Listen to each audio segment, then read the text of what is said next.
Welcome into the early game. It's what many people call hump day. I don't call it hump day, though. What do you call it? It's Wednesday. Just Wednesday? Thursday's hump day. Why is Thursday hump day? Because Thursday is the day before Friday. And if you get through Thursday, you're closer to the weekend. I feel like if you get Wednesday, you still got Thursday to deal with. Yeah, that's a fair point, I guess. So that's my semi-boiling hot take is that Wednesday's not actually hump day. I've never thought to think of it that way, but I think you make a fair point. So there's something with that. If you don't recognize that voice, that is not Bill Gunner. If you may not recognize my voice, I am not Bill Gunner either. I am Preston Thorne, co-host of the early game.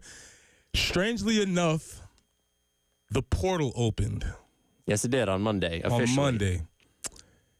Bill's not here. Is Bill in the portal?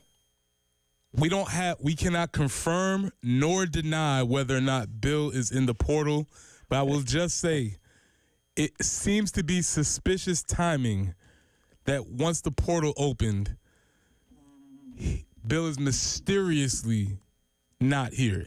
Jen, what do you think Bill's asking price is in the portal? What kind of NIL dollars does he think he should command? Oh, okay. You're not asking me what he's worth. You're asking what does he think he's worth? What is he, if Bill is in the transfer portal and he's shopping around to schools in the Big Ten or around the SEC, what is he asking? You need to give me X amount of dollars for Bill Gunter to be a part of your program. He's a $10 million guy. Yeah, he's definitely driving the price up. He's similar. I don't know if you saw I saw a tweet. I don't know if you can call it a story, but I saw a player from Florida had some pretty demanding demands, I guess. Yeah. I won't call anybody's demands outrageous because listen, if you want to ask for what you want to ask for, if you think they're gonna willing to give it to you, go for it. Ask for it. But it was similar. So yes, I believe Bill might be in that range. So this is a developing story. Yep. The portal has opened. Bill is not here. We will see how that develops. But we got my guy Tyler Head rolling with us today. He's gonna be in here today. We'll take Tyler as a trade, or we'll bring you in. We'll see. Maybe if we made a roster upgrade or something along those lines, we'll see how this goes. Listen, I'm a program guy. Exactly. I'm here for the culture. I play for the name on the front of the jersey, not the back of the jersey. That's right. So, if NIL comes, that's great. If it doesn't, I'm okay with that. That's what he says now until these performance numbers come in, and then he's going to be like, I don't know. Well, now maybe we reevaluate things. We'll see about that. Well, obviously, yesterday, huge, strangely enough, a Tuesday, big newsy day for Gamecock football. A huge announcement with Dylan Stewart announcing that he is, it was announced that Dylan Stewart is staying. Yes. He didn't announce. No, he did not.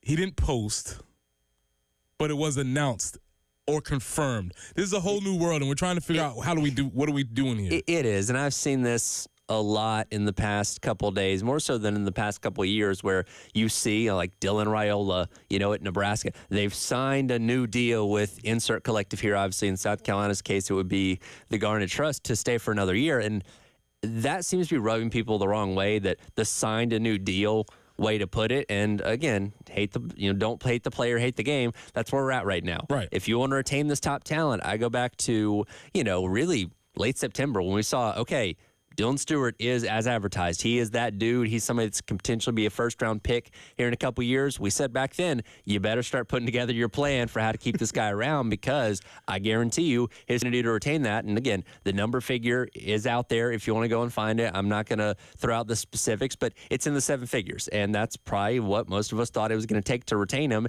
And Garnet Trust, give him their credit, has done that. Yeah, so that's something that happened yesterday. Again, lot of news as far as that's concerned. Then on top of that, I believe we might have found an OC. Did we find him, though? That's the thing. Here's the thing. When we look at the OC, did we just kind of go in the cupboard and was like, we got some of this left? Yeah, go back to 2 years ago.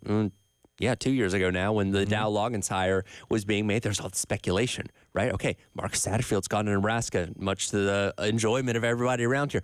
Who's it going to be? It's going to be Garrett Riley. It's going to be this guy, that guy. Kendall Bryles' name was being thrown out there. And when they settled on Dow Loggins, people were like, who? Mm-hmm. And obviously, we know kind of the fallout of how that happened here. But this time it was like, okay, well, Dow's gone to Appalachian State, which took a lot of us by surprise on Saturday. And the prevailing thought was like, well, you could just let Mike Shula be the offensive coordinator. He's done it before at the professional level. Obviously had some success there. And then, it was kind of like yesterday, that's kind of what we're going to do. That's what we're going to do, yeah. So we got a short blessing from the content gods, but not as long of a search as I would have liked. Do you enjoy a coaching search? Oh, yeah.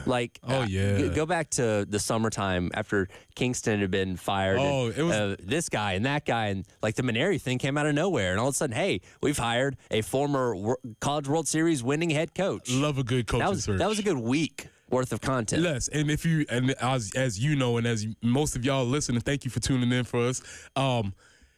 The summer can be a bit dry on content is concerned. So a good coaching search during the summertime, even during this little break period, I was looking forward to sort of drawing this coaching search out a little bit longer. But do you think, because potentially if this is the hire, do you think this almost was kind of known? Had Loggins said, hey, I'm out, or I'm looking for something, so they had already been searching, or do you think that just popped up? It just seems like this is awfully quick. It seems like it was pretty smooth transition. I don't think they brought in Mike Shula with the intent that, hey, Dow's probably going to be gone in year 2, let's just slide him in. When the circumstance presented itself, I think it was just kind of like, okay, well, we could go this option, because I think the big thing here is continuity. And this is something that I brought up yesterday.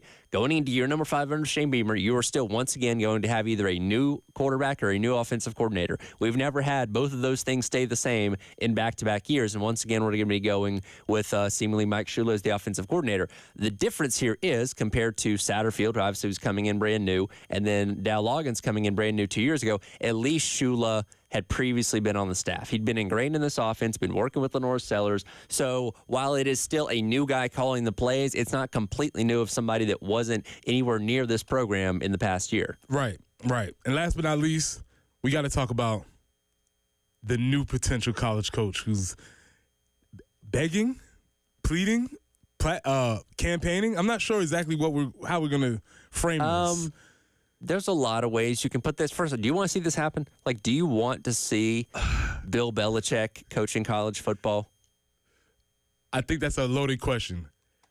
Yes. Not for your program, just in general. No. Not for my program. But I think I do want to see him coaching college football. I want to see him deal with the wackiness of college football and how that would drive him absolutely up a wall. I'm intrigued by it too. And, I think about when Dion decided to go to Colorado, right? Nobody talked about Colorado. Colorado had not been relevant in decades, seemingly. And suddenly we're talking about Colorado left and right. And all these, Michael Irvin and all these other high-level, athletes and celebrities are hanging out at Colorado games. It's the lead story on SportsCenter.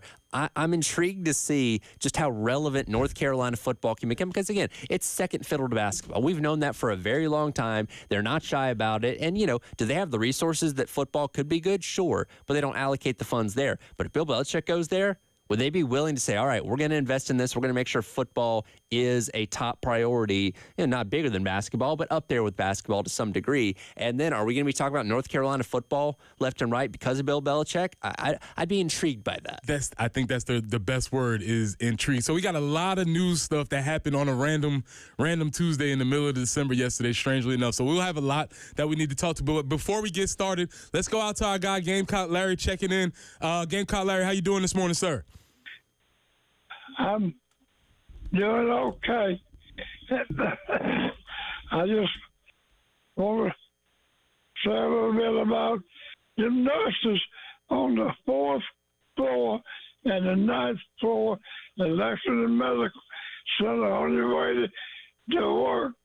Tell them all going home that old game Cockler is still a kicking, but I want to say good morning to Jen, Preston, and Tyler, and my good friend Bill.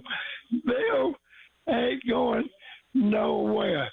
He's going to take his time off. He ain't leaving 107.5, and he can't get away from anywhere after he get out of Lexington County. He's a homegrowner, and I love him. But I saw to keep me in your prayers. I'll be here. But I'm going to tell you something. I want to say something to the devil and the Clemson Tigers. As long as Gamecock Love is able, he's going to tell you, we own the state of South Carolina. And you got about 11 more days to be in there. Whatever you call it. But just, we're going to you're going to be going home, and we ain't going to have too much about you anymore. That's about, oh, yeah. Let me tell on Root Hog, you ain't called me. I'm going to call you out. As long as I got breath, I'm going to call you out, Root Hog. Why don't you call the old man? Because you ain't got the nerve to talk to him. Because you act like you a Gamecock, but you're not. But let me tell you, the Dragster team and motocross team keep flying the flag high and keep it going. Gamecock Nation, I love all y'all, and please keep me in your prayers. Love y'all. Go Gamecocks. Appreciate that, Gamecock Larry. Ruho, call Larry. Give him a call, man. Quit playing, No man. kidding. What are you doing? Quit playing. Gamecock Larry, I hope that your prediction comes true and Bill does not enter the portal. We're just saying there's rumors swirling. Well, Bill has high demands. We'll just say there's rumors swirling. So both he's a sides, diva. are working on agreements. We'll see how we get there. So appreciate your call. All right, when we come back, we're going to be talking about Dylan's story. We want to we'll get into the story. There's a lot of different ways to look at the impact of how this affects South Carolina, affects them on the field, affects them off the field, affects them nationwide. You're listening to The Game. This is Preston Thorne, Tyler Head, Jen Jensen. This is the early game.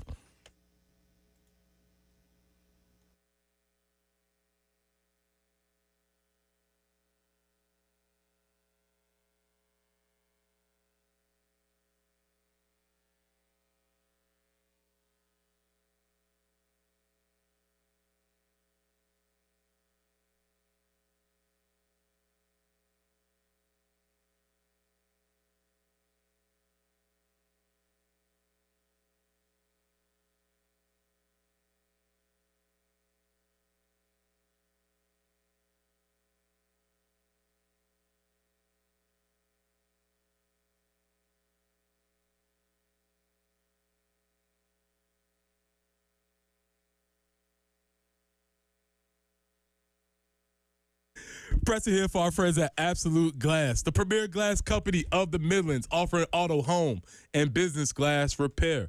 So if your glass is damaged, shattered, cracked, or broken, they can handle the job. If it's a cracked windshield, that's no problem. They'll come out to your location and replace it for you, usually for free, and they work directly with the insurance company to take away the headache. That's right. They'll come out to wherever you are. School, home, work, it does not matter. Absolute Glass will take care of it for you. Now, if you're at home and you're looking to increase the value of your home, you can do that with new windows or mirrors. And Absolute Glass will take care of that for you, too. Windows, mirrors, shower enclosures. We say it all the time. If you can see through it, Ray and Marianne at Absolute Glass can do it. So check them out online at AbsoluteGlassInc.com. That's online at AbsoluteGlassInc.com.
And taking a look at your traffic conditions out there this morning, it's already kind of busy. I-26 eastbound right there, kind of in the Newberry area, exit 76.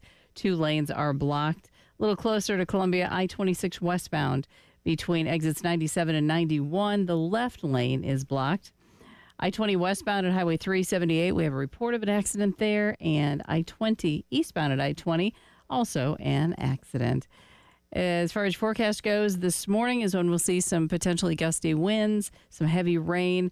That'll blow through and through like lunch, and then should be clearing out. Looking for a high of 65. Overnight low of 31, 67 right now.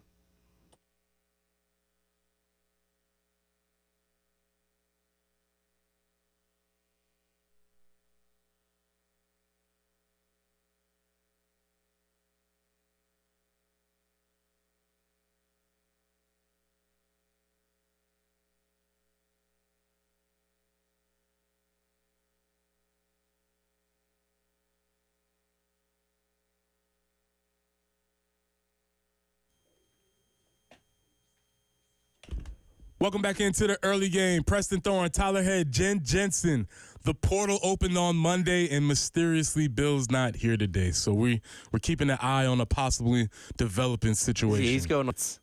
We're gonna try and open a line of communication with him. He's not answering his phone right now, so we're just gonna see. Well, we got to deal with his agent. Well, yeah, we gotta go through his agent to see how all that's played. Big newsy day, big newsy day yesterday on a random Tuesday, and almost wanted to flip a coin. I know where I want to go with this, and this is probably where we will go, but just what is the bigger news? Let's start with this. What's the bigger news?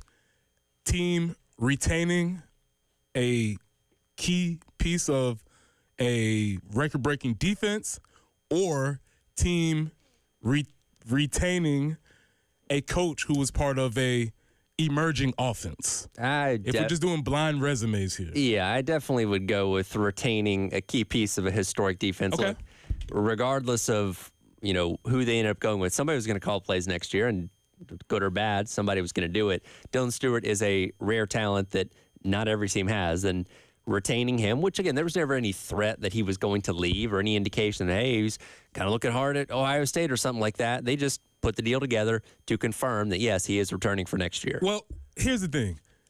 Yes, I know a lot of people are maybe getting annoyed at the staying graphics, which we've added to the graphic pantheon in college football. We got graphics for everything, we have man. commit graphics, we have decommit graphics, we have transfer portal graphics, we have NFL declaring for the NFL graphics.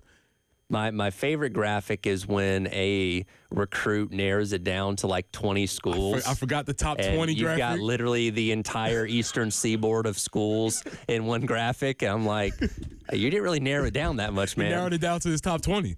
So we've added the staying graphic to the list of things that we talk about in college football, which is why we love college football, because it's inherently pretty dumb. Yeah. It's not professional sports. It's a weird place. Listen, if you took somebody that had no clue of anything related to college sports in their entire life, plopped them into what we're dealing with right now, they'd say, this is insanity. None of this makes sense. And you're like, yeah, welcome to the show. Yeah, this is what it is. So Dylan Stewart is staying. And to your point, we throw this term around a lot, but this guy has a first-round grade right now. Yes. First-round grade, obviously, you can't go to the NFL until you play for 3 years out of college. So this will be his second year. He's going to be around somewhere for the next 2 years. And here's the cold, harsh reality of college sports. College sports has always been a year-to-year deal. Mm-hmm. The issue now is that the power has slid towards the player's side. Yes. Way back when I played, way back in my day, we were on year-to-year contracts also, scholarships. Those scholarships lasted year to year. And every single year, you would have to go sit in front of the head coach and essentially have your scholarship renewed. More than likely you would, but in some cases, you wouldn't. And people would be like, that's when you would be like, hey, man, what happened to Tyler? I don't know. So are you having to, and I get it, there's some guys where it goes without saying, hey, yeah, you're getting me on scholarship again next year, but like, are some guys having to like advocate, like, hey, here's why I should still be on scholarship next year? It's not a case where I don't know. That's a good question, because here's the thing.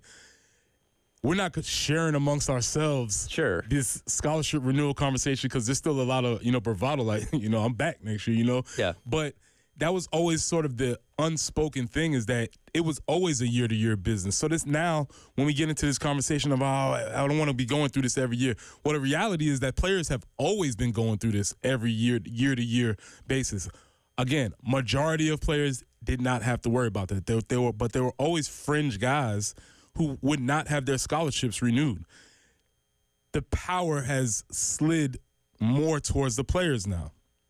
And so we're having these conversations where we're talking about players staying or players renewing or players getting new deals. And that's sort of where college football is now. So Dylan Stewart is a guy that has a first-round grade, was tremendously impactful as a freshman. Tremendously impactful. Just reading off the stats, 20 tackles, 6.5 sacks. He fell short of JD's record. No, technically, he's got one more game. It's true. He's got one more game. True, which we assume he has one more game. We assume. It's another weird thing in college football. It is. I don't know. I don't think he would opt out. It doesn't seem like there's going to be a high amount of opt-outs for this game anyway. The winds are changing. I will come back. We'll come back to that. Technically still has the opportunity to beat that record. He still can break it, but he has 6.5 sacks, 3 fumbles. My biggest thing, 490 snaps. He played the second highest amount of snaps on the defensive line behind Kyle Kennard, who, if you didn't know, won the Bronco Nagurski Award, which I think will pay dividends for Dylan Stewart later. So not only did he play well, he played a lot. He was durable. He made plays throughout the season. So this person is a tremendously valuable piece of the defense moving forward. So whatever that they had to do to make this deal happen, kudos to everybody over there. They got it done. And I'm sure Clayton White rested a little bit more comfortably last night or on Monday night. Sterling Lucas probably kicked his feet up a little bit. Everybody is in a little bit of a better position now that they know Dylan Stewart is coming back. And that's the interesting thing to think about when it comes to these things in today's college football. That power is outside of Clayton White's control. Clayton White can be the best defensive coach in Dylan Stewart's mind, but if another school comes and throws 3 times the money at him, well, guess what? Dylan Stewart's going to go to that other school. And I can't imagine being a coach knowing what you have in a talent and not being in control of whether they stay or go, because a lot of it does boil down to money. Again, credit to the Garnet Trust and everybody involved over there for getting the deal done. And again, I'm sure in terms of priority, it was like him and Lenore Sellers. All right, we got to get these 2 guys done and then worried about everybody else. And there's a reason why Dylan Stewart's graphic was the first one to pop up yesterday at 10 o'clock on the dot to announce this. Also amongst the graphics, Jerron Howell did say that, it was announced that he was staying and Trevon Ball was announced. So you're seeing these pieces, and I imagine you start to see more as these deals. But as you said, there's a priority list, and we was searching all in the during the break trying to find Lenoris's graphic. There's no graphic yet, but that I think the deal is done. Yeah, I feel very confident saying Lenore Sellers doesn't go even anywhere. Though if you are from an opposing fan base, you might be like, well, there's no graphic. Yeah, until there's a graphic, you never yes, there's always going to be some kind of doubt until it's actually confirmed. But I feel like Lenore Sellers is going to be here. And those are the 2 pieces you had to get done. Yes, you got the leader of your offense, the statistical leader of your defense, and so you feel very confident moving forward. So when we talk about what the offseason looks like or what it brings, those are 2 pieces that you have that you can build around, and maybe attract in other pieces. And so when you're talking about building around, obviously the other big news piece, which we'll come back and we'll discuss, is we found an OC. We went on a search for an OC. We appointed an OC. I guess is the best way to phrase it. Let's talk about how we're going to phrase that. There is a new OC we'll talk about on the other side. This is the early game.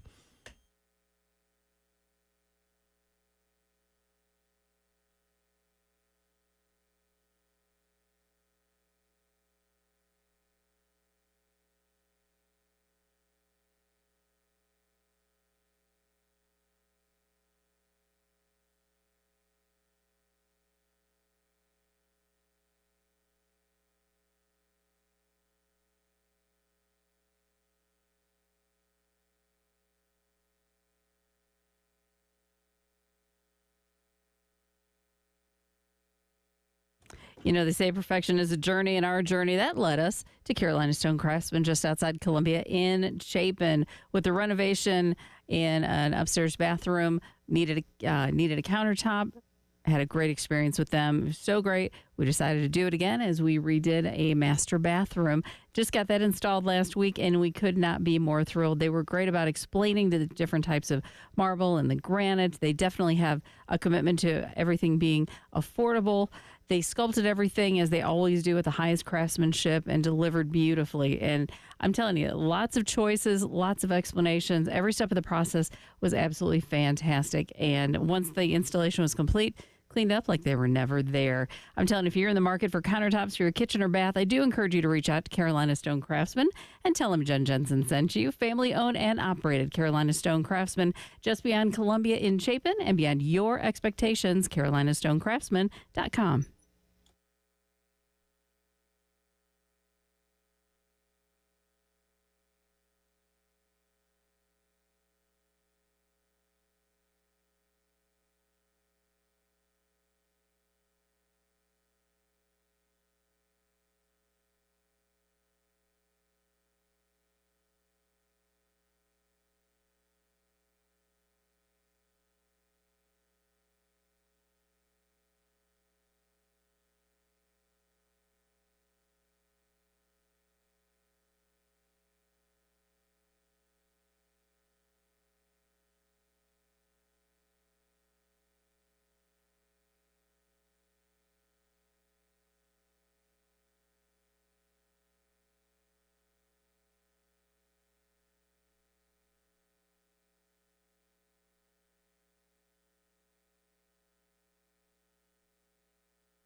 I-26 westbound between exits 97 and 91.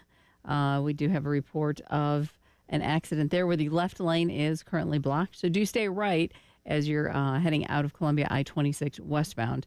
I-20 westbound at Highway 378. We have a report of an accident there and malfunction junction. Earning its keep this morning, I-26 eastbound at I-20. Accident there. Going to see some heavy rain, gusty winds this morning. This weather system most likely clearing out a little bit after lunchtime. So a high of 65 today, but then that is ushering in, I think, some cooler temps because our overnight low is only going to be 31. So it's going to be like 36 degrees cooler in the morning than it is this morning. So soak it in, enjoy. It's 67 currently on the early game.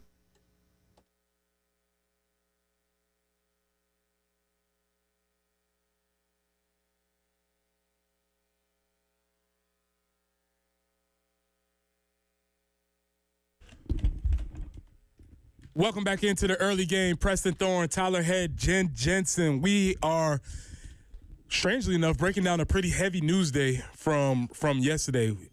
We had the news that Dylan Stewart has committed. He is staying for the culture, I might add, which we'll get into a little bit later. So Dylan Stewart is staying. And then also, Shane Beamer looked in his pocket and found $20 in a new OC. He's like, hey, look what I found.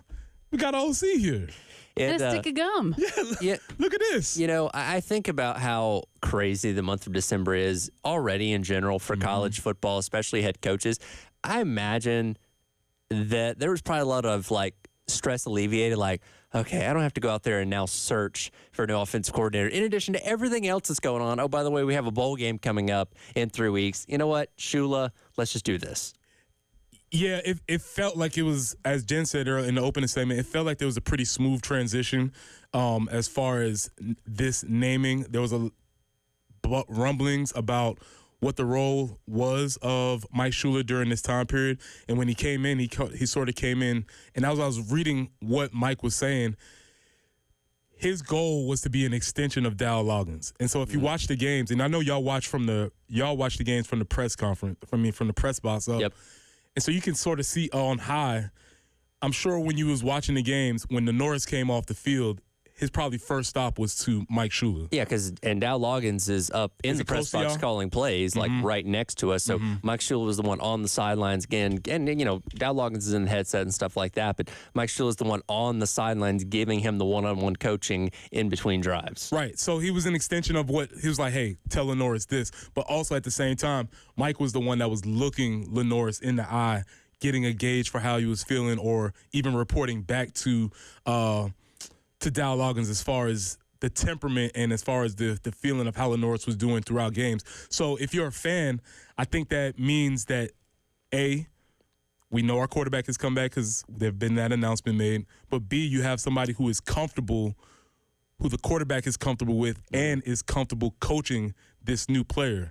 And I think that is a very big advantage moving forward, so that the progress that we've made over the past 6 weeks especially can continue to be made. And when you look at the success that Mike Shula's had as an offensive play caller, I know it's the NFL, so it's a little bit different. Cam Newton, who obviously possesses a certain set of skills, and then he was credited with a lot of the development of Josh Allen with the Bills as well, as he was kind of an analyst type of role, there as well. So that's two quarterbacks that are very similar in skill set. Obviously, those guys are really, really good at what they do, but very similar in skill set to what Lenoir Sellers brings to the table. So you know he's already very familiar with what he's working with in Sellers, now transitioning into a play calling role. And also, this fits the mold of what Shane likes. Shane has done, this is his third offensive coordinator hire, third pro-style offensive coordinator. So that's Shane has a type. He has an idea of what he wants to be, what he wants to run, and how he wants things to go. I know you brought this question up yesterday. What even is pro-style anymore? We throw it around, very cavalier, and I'm not sure it actually has a definition anymore. It used to be like under center, a lot of play action passes, but now it's changed so much because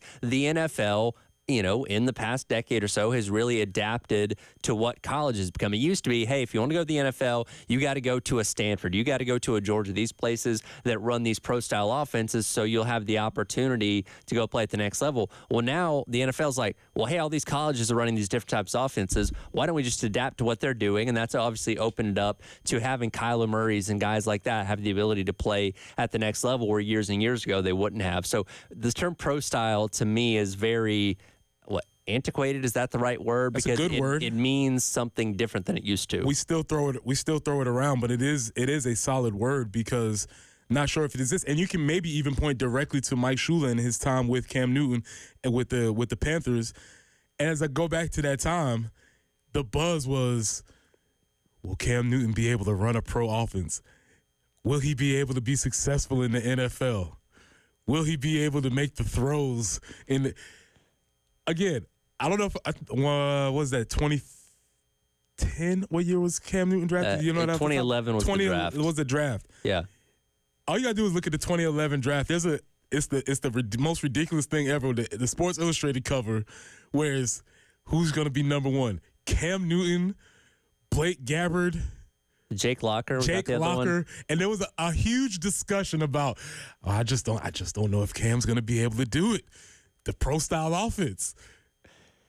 What? Has he ever taken a snap under center before? He might not be able to do it. He might not be able to adapt. It's like, oh, no, he's a freak athlete, probably the greatest college football player to ever live, and he translated well over to the NFL. And, yeah, his career tapered off towards the end, but he had some really good years. Yeah, I mean, there was a moment. MVP There was a moment for about, well, he obviously MVP, Super Bowl, etc. But think about this. He had the Carolina Panthers in a very strong place of relevance compared to where they are now in the NFL. But a lot of that is directly related to Mike Shula and the way he ran that offense. And then you bring up Josh Allen.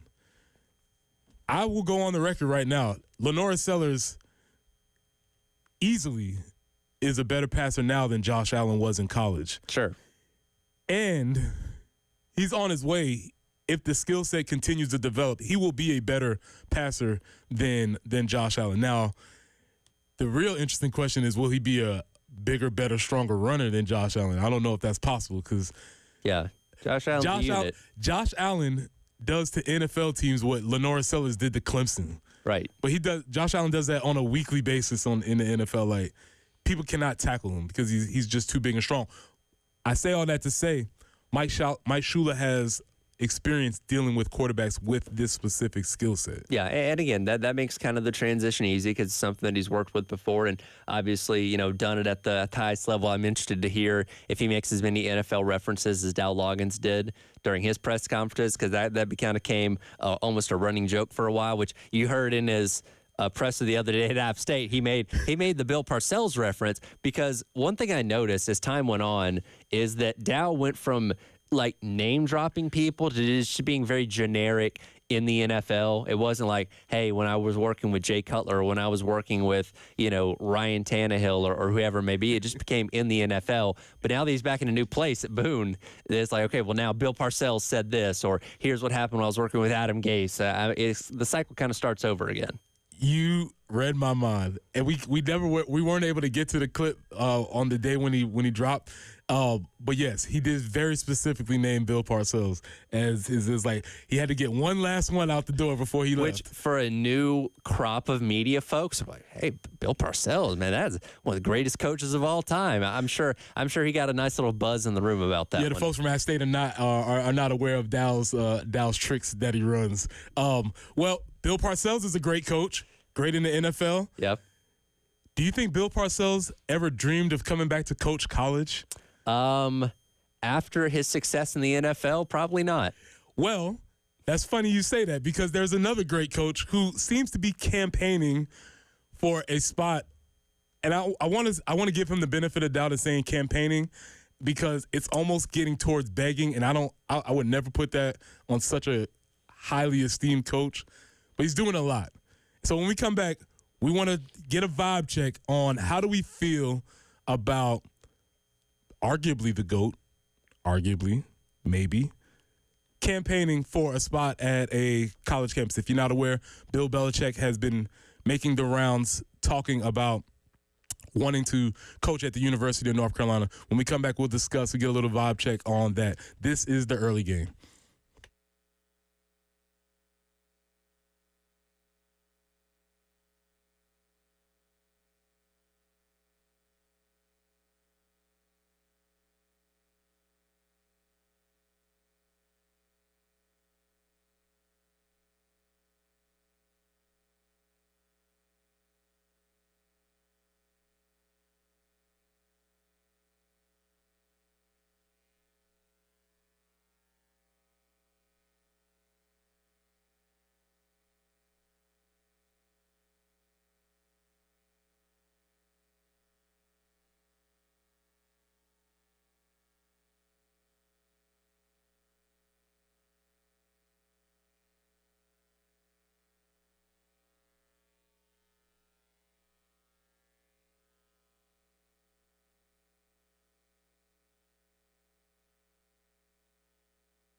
let me put this in capital letters. If.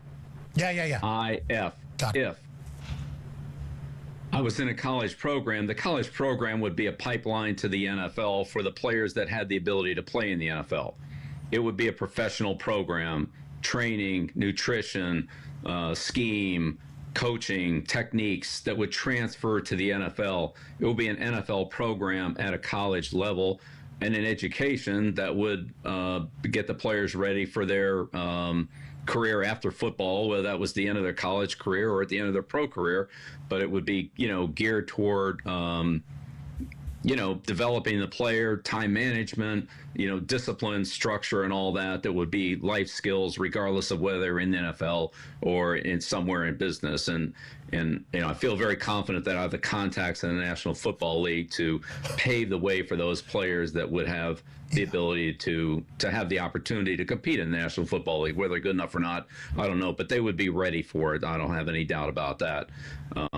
So that would be the first comment that I would make, relative to the structure of the program. It would be an NFL program, but not at the NFL level. Welcome back into the early game. This is Preston Thorne, Tyler Head, Jen Jensen. That was Bill Belichick on the stump for the job at UNC. Jen? My first thing is, anytime I hear him talk, it does not match what he looks like. I mean, he sounds like he could be, some CEO of some multi-corporation, whatever. To me, he should sound gruff and so his voice doesn't match. Interesting. Well, the funny thing is, he sounds a lot happier now out of coaching, because remember his press conferences with New England, run to Cincinnati. It's just one word, very grumbled, and he actually is elaborating on things now when he's on the McAfee show, or I think he has his own podcast too. He does. He's doing a lot of things that we never saw Bill Belichick ever doing. Very strange. He has a podcast which is produced, I think, by Matt Patricia. Of course, because everything that Bill Belichick does, Matt Patricia has to be involved some kind of way. Right behind him. So Bill Belichick is on the stump for this job, and we're going to do a vibe check. All right. Okay. Since we got robbed of our OC coaching search here, we're going to ask everybody who's out there listening, 803-404-6100. Since we didn't get a chance to weigh in on the OC like I would have liked to, I wanted to drag it out a couple of days, get some names, get some, start bench cuts. We didn't get it. We didn't get any of that. Thanks, Shane. Thanks for having stability and trying to have continuity in your program. Just ruining our fun, man. Messing up the content, but never fails. Here's our vibe. You are a UNC fan amongst the few. Football season has ended. Mac Brown is gone. You wanted to move Mac Brown out because he might have been getting a little bit old, and you wanted to go with the youth movement. So you went from somebody who's 73 to somebody who's 72. So you're getting younger. Technically. Yes, getting younger. Here's the vibe check. They come to you. They say, we have this guy. His name is Bill Belichick. Are you going to cut the Belichick or ask for the Belichick, please? Cut the Belichick, meaning let's do it, or Belichick, please? I think you have to ask the question of 803-404-6100. That's really vibe good. check. I'm trying to find the right way to phrase this. Is any attention good attention when it comes to college football? Because, again, I go back to the Colorado thing where, Deion comes in and suddenly everybody's paying attention to Colorado football. First season, didn't go all that great. They went 4-8. This year, they were on the cusp of almost making the Big 12 championship game and potentially playing themselves in to the college football playoff. Ended up working out. If Bill Belichick goes to North Carolina, I don't know how long he's going to be there. Again, like you said, he's 72 years old. This isn't like a 10 to 15-year plan where, he's going to be around forever. It's probably going to be a short-term thing, and I also think he's going to have one foot ready to go back to the NFL at any time if that shoe ends up dropping. I don't know, other than having one of the greatest, if not the greatest, NFL coach of all time as your head coach, I don't know if the upside potential is there necessarily, because I don't know if he's going to be somebody that's going to build something that's sustainable long term. Check, please. I'll make this very clear for me. Give me the check, please. I'm out. It's been nice.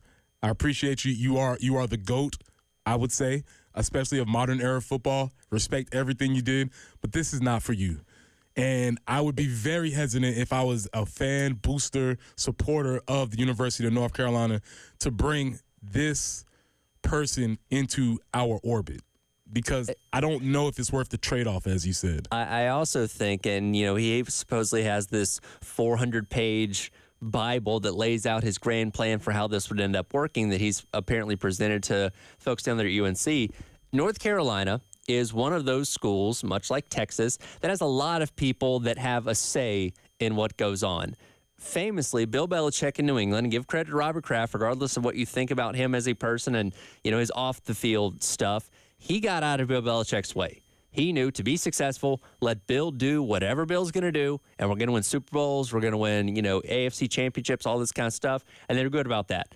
I don't know if the people at North Carolina are willing to step out of the way and say, all right, Bill, do what you want to do, because that's not the culture that they have there. Well, that was the whole reason why Bill didn't get hired into the NFL, because he knew he had carte blanche with the Patriots and the other organizations. You might be familiar with one. Yeah. They weren't willing to give him that. They were like, hey, man, no, I'm glad that worked out for you there, but that's not how we're going to do things here. So I'm really interested to see. I know we hopefully have some rolling in.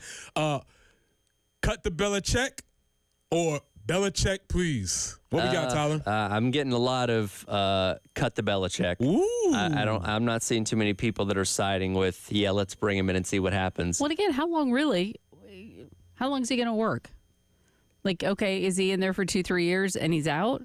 Like, do you want to count on that? Or do you think he's going to put something really good together that then he can hand off? Like, that's another interesting point, because who is the rumors that he wants to hand this off to? And we don't have confirmation on this, Yeah. but there are rumors that he wants to hand it to his son. Correct. Down the road, who is Right. currently the DC at Washington, has, been in Belichick's coaching staff before in New England and all that kind of stuff. But, considering you're coming off the heels of Mac Brown, who you hired to essentially put a foundation under the program. Say, okay, we're in a bad place. Let's bring in a guy that's been here before, that's a proven winner in college football, and just get a foundation under this thing, and then go out there and hire the guy that's going to lead us for the next 15 to 20 years. I don't think hiring Bill Belichick to essentially do the same thing you hired Mac Brown for is the best long-term play for your program. Again, it's going to be a lot of pomp and circumstance initially. Hey, but guess what? Bill Belichick's coming to college football. I don't know if that brings you the long-term success you need. Yeah, and when you hire Bill Belichick, which again, I'm check please, I'm out of here. I don't want it. I don't want any part of it. But when you hire Bill Belichick, you get the age of Mac Brown without all the fun. Sure. Mac Brown is fun. He's charming. He's cute. He's like your old grandpa. I feel like players loved Mac Brown, Absolutely. which, is why there's a lot of strife with how he was let go. I don't think players love Bill Belichick. Well, we have a record of players for a long time who played in the NFL who say, I loved winning. You can respect what he's accomplished, but him as a person, not so much. Absolutely. All right, y'all. We want to see what y'all guys thinking. We're going to come back. We'll have a little bit more discussion. We'll talk about some Gamecocks in the NFL, and we'll see who else has started. This is the game.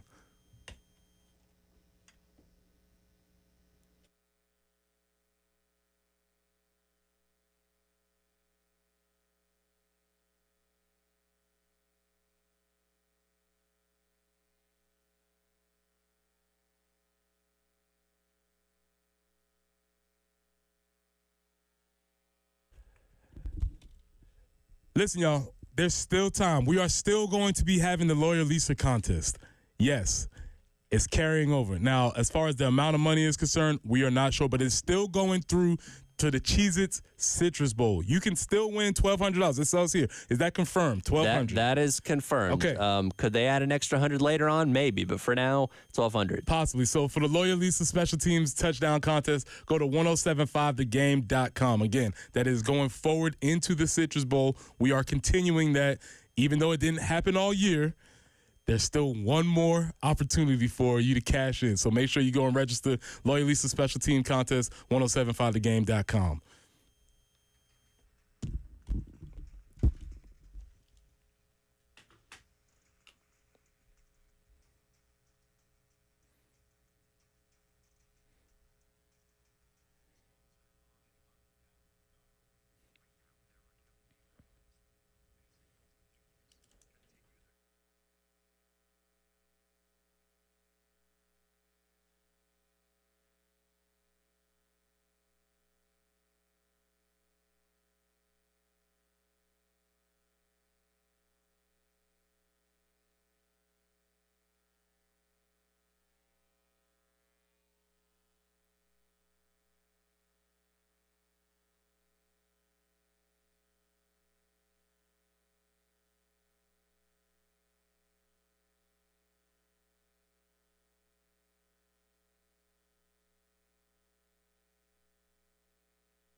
I-20 westbound between exits 97 and 91. Left lane is currently blocked. I-20 westbound at Highway 378, still working that earlier tie-up, as well as 601 at Leesburg Road and I-26 eastbound at I-20. We also have a report of an accident. So a little extra caution there. Still some standing water on the highways from some of the rain. Expecting a little bit more heavy rain this morning. Could see some gusty winds as well. That should be clearing out after lunchtime, so that's the good news. We're going to be left with a high of 65, but an overnight low getting cold again. 31 is what it'll be close to tomorrow morning. 55 tomorrow.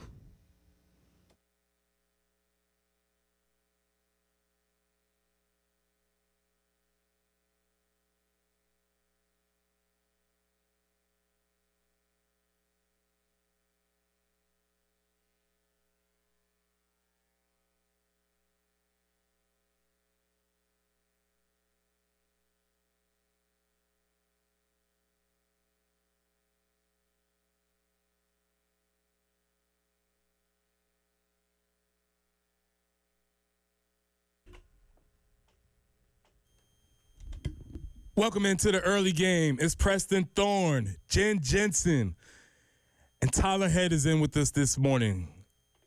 The transfer portal opened on Monday, and I just saw Bill sitting next to me. He was on his phone a lot. He was typing. He seemed preoccupied. Fielding offers.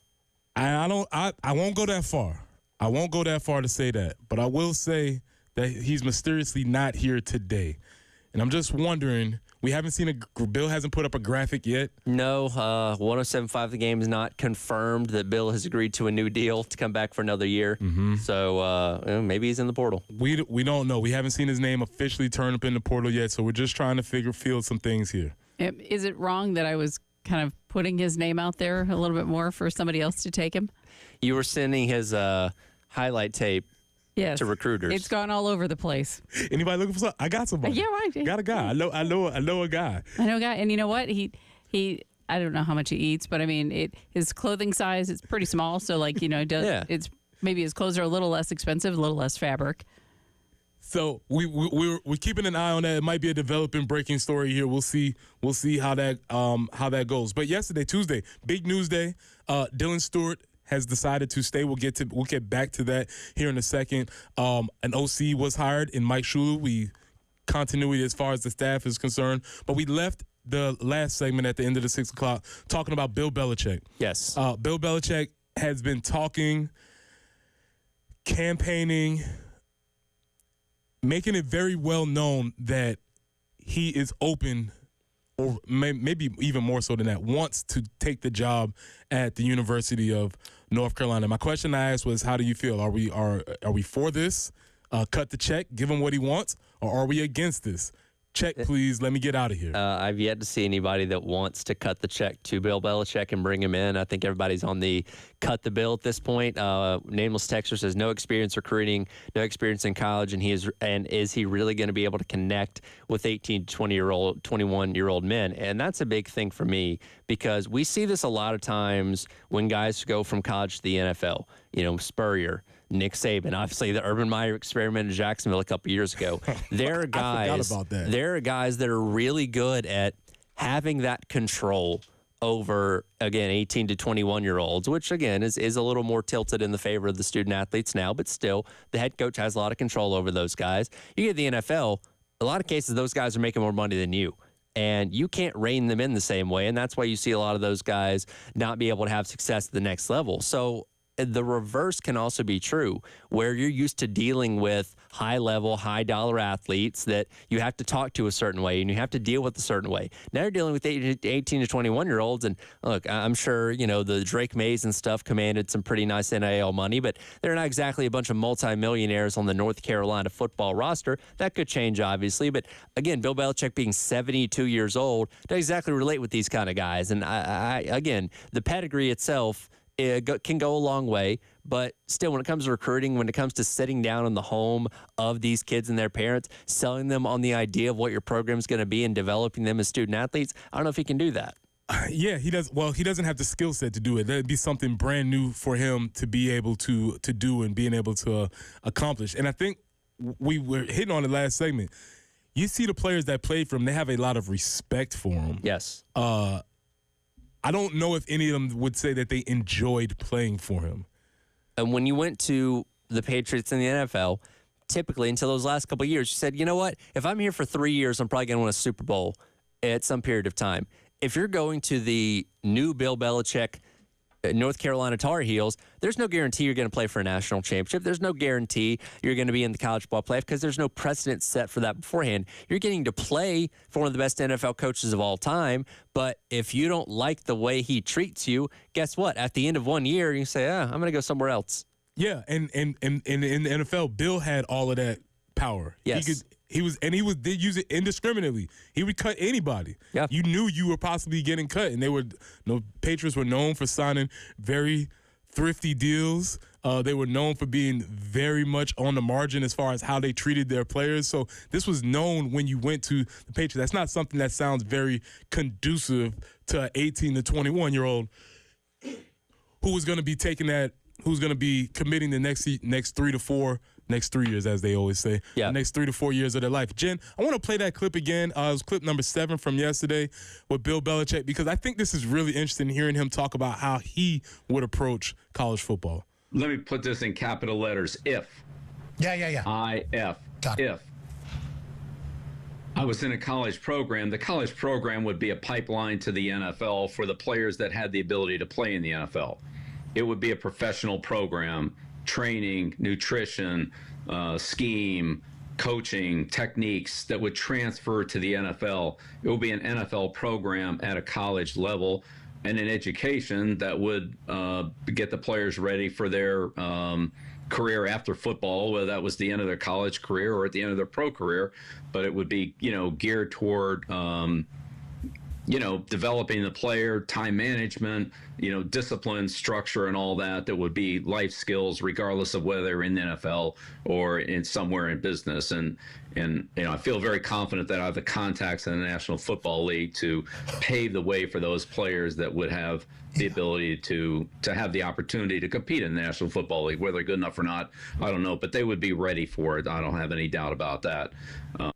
So that would be the first comment that I would make, relative to the structure of the program. It would be an NFL program, but not at the NFL level. This sounds like a dude who has no idea what happens in college football. Yes, to a degree, but it also sounds like, and you used the word earlier, doesn't it sound like he's kind of begging a little bit? That's what I'm saying. It feels that it's unbecoming of somebody as great as you are, Bill. And that was on the Pat McAfee show the other day, which again, huge platform. A lot of people pay attention to it. That clip made its rounds on social media. It's almost like he's putting it out there toward like, hey, if you hire me, here's what I can bring to your program. And that's almost kind of like because we talk about like coaches using the press conference to talk to players. This was his medium of trying to speak to the powers that be in Chapel Hill, saying, hey, please hire me because here's what I can do for you, even though he's never done it at the college level before. But here's the problem with what he was offering. Hey, Bill, everyone else offers the same thing. Yeah. When he talks about, we're going to have training, we're going to have nutrition. Okay. We're going to have good coaching. We're going to set players up for their lives after college. Newsflash, Bill, that's what every program in the country does. You're not going to be unique by being able to. And then he says, I'm very confident that my contacts in the NFL. Hey, Bill, everybody is doing this. This is not something that's going to be special because you're doing it. This is what college football is now.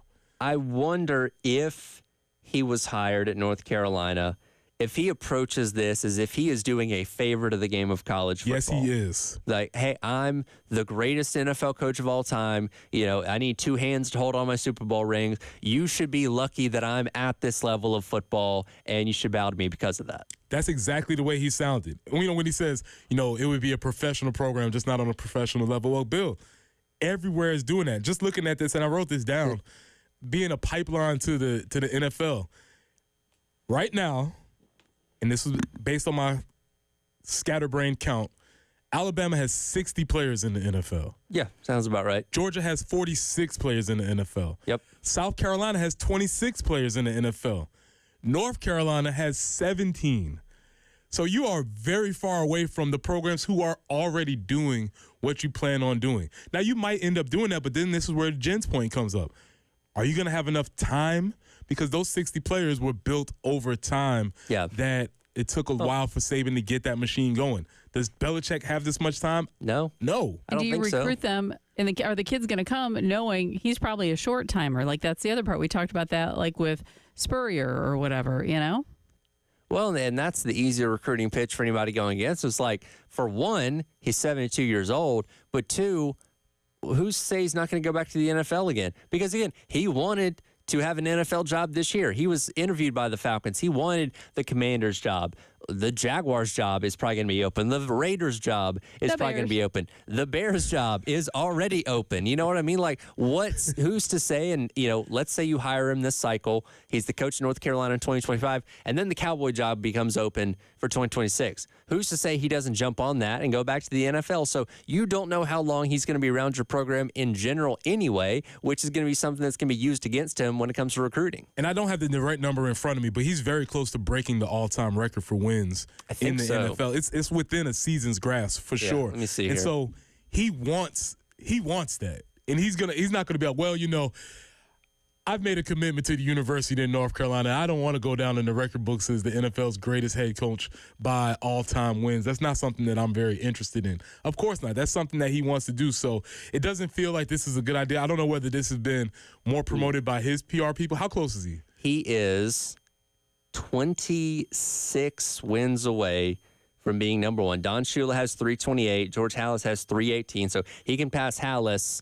It would take more than a season to do that. But if he coached in the NFL for another 5 years, he is easily going to be the all-time winningest coach. So where would he rather spend his 5 years? Yeah. Trying to chase that goal or trying to get some 19-year-old kid to go to study hall? I don't know if that's going to be what Bill Belichick is really, really interested in. But you brought up a name, Don Shula. Mm-hmm.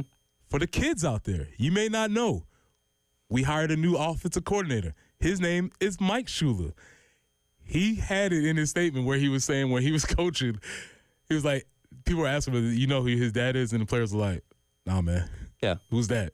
Because, considering his dad last coached in 1995, and I wasn't even born when his dad last coached. Exactly. So a lot of people are like, hey, man, this guy Shula has a pretty strong pedigree where he's coming from. The players are more likely to be aware of the undefeated Dolphins but not know who the head coach is. Well, I mean, when you start getting this, you start stacking up these years. When you're saying we're in 2024, 2015 was a long time ago. So yes. They probably know more. They probably know Cam Newton more now for his funny hats than being an MVP. It's funny to me, anytime we get a new crop of recruiting class in, so, the 2025 class is coming in, so 18-year-olds in 2025 would have been born in 2007. Yeah. So for reference, the Patriots' undefeated season, these guys are being born that are starting college football now. Exactly. So if Bill Belichick is trying to talk about, hey, I had a 16-0 team back in 2007. Coach, I was born in 2007. Listen, man, I played for Lou Holtz, who was only 62 when he came, and everyone was like, I don't know if he's going to be able to do it. But when people start talking about, 1988, Tony Rice, I was like, I don't care about 1988. Yeah. What does that have to do with me? This is 2000, Jack. This is a long time away from 88. I don't care about that. So, yes, time moves very quickly. We'll keep an eye on this Belichick story. I'm curious to see how it develops. If I was a Tar Heel, I would not be for this, but I got a feeling that this might have some legs. So, Belichick has not done it in college. Next segment, I want to talk about the coaches who have done it. Shane Beamer was named as a finalist for Coach of the Year, the Eddie Robinson Coach of the Year. I want to look at that, how that exists, and break down what exactly makes somebody the Coach of the Year. This is Early Game. I'm Preston Thorne, Tyler Head, Jen Jensen. We'll talk about Coach of the Year on the other side.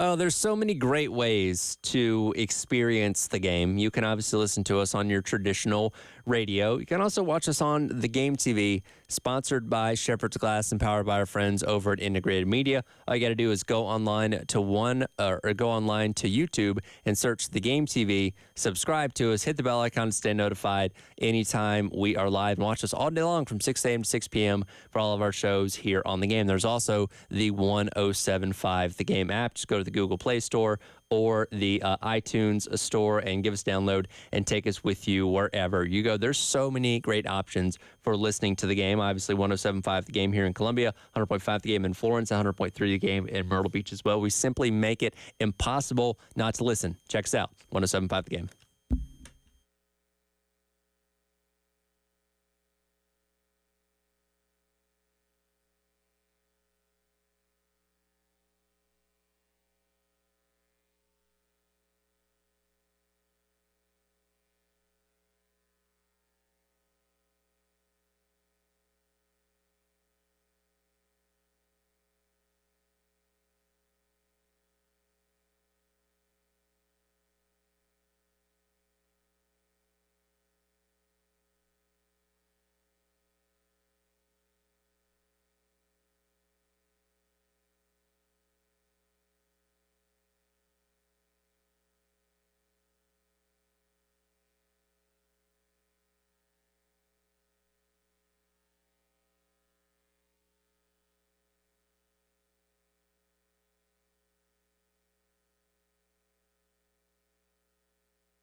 Bull Street near Jefferson Street, we have a report of an accident in downtown Columbia.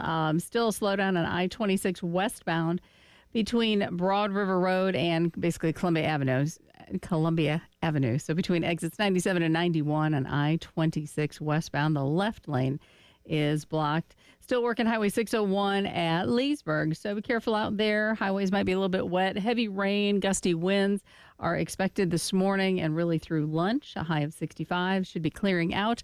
And but it's going to be colder. 31 will be our overnight low tonight. Tomorrow, we're looking for a high of 55. Overnight low of around 32. Right now, though, 67 on 107.5 The Game.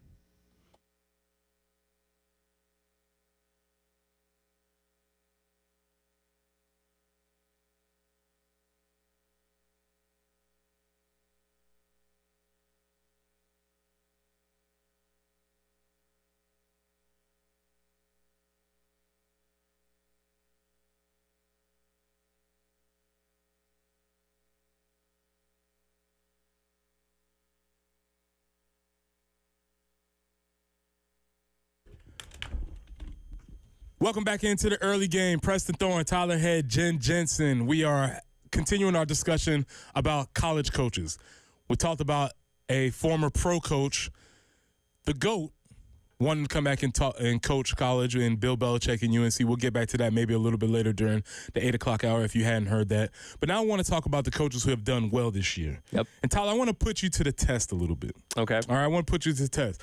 I want you to pretend or imagine that you are working for THPR, Tyler Head Public Relations Management. Okay, all right? sure.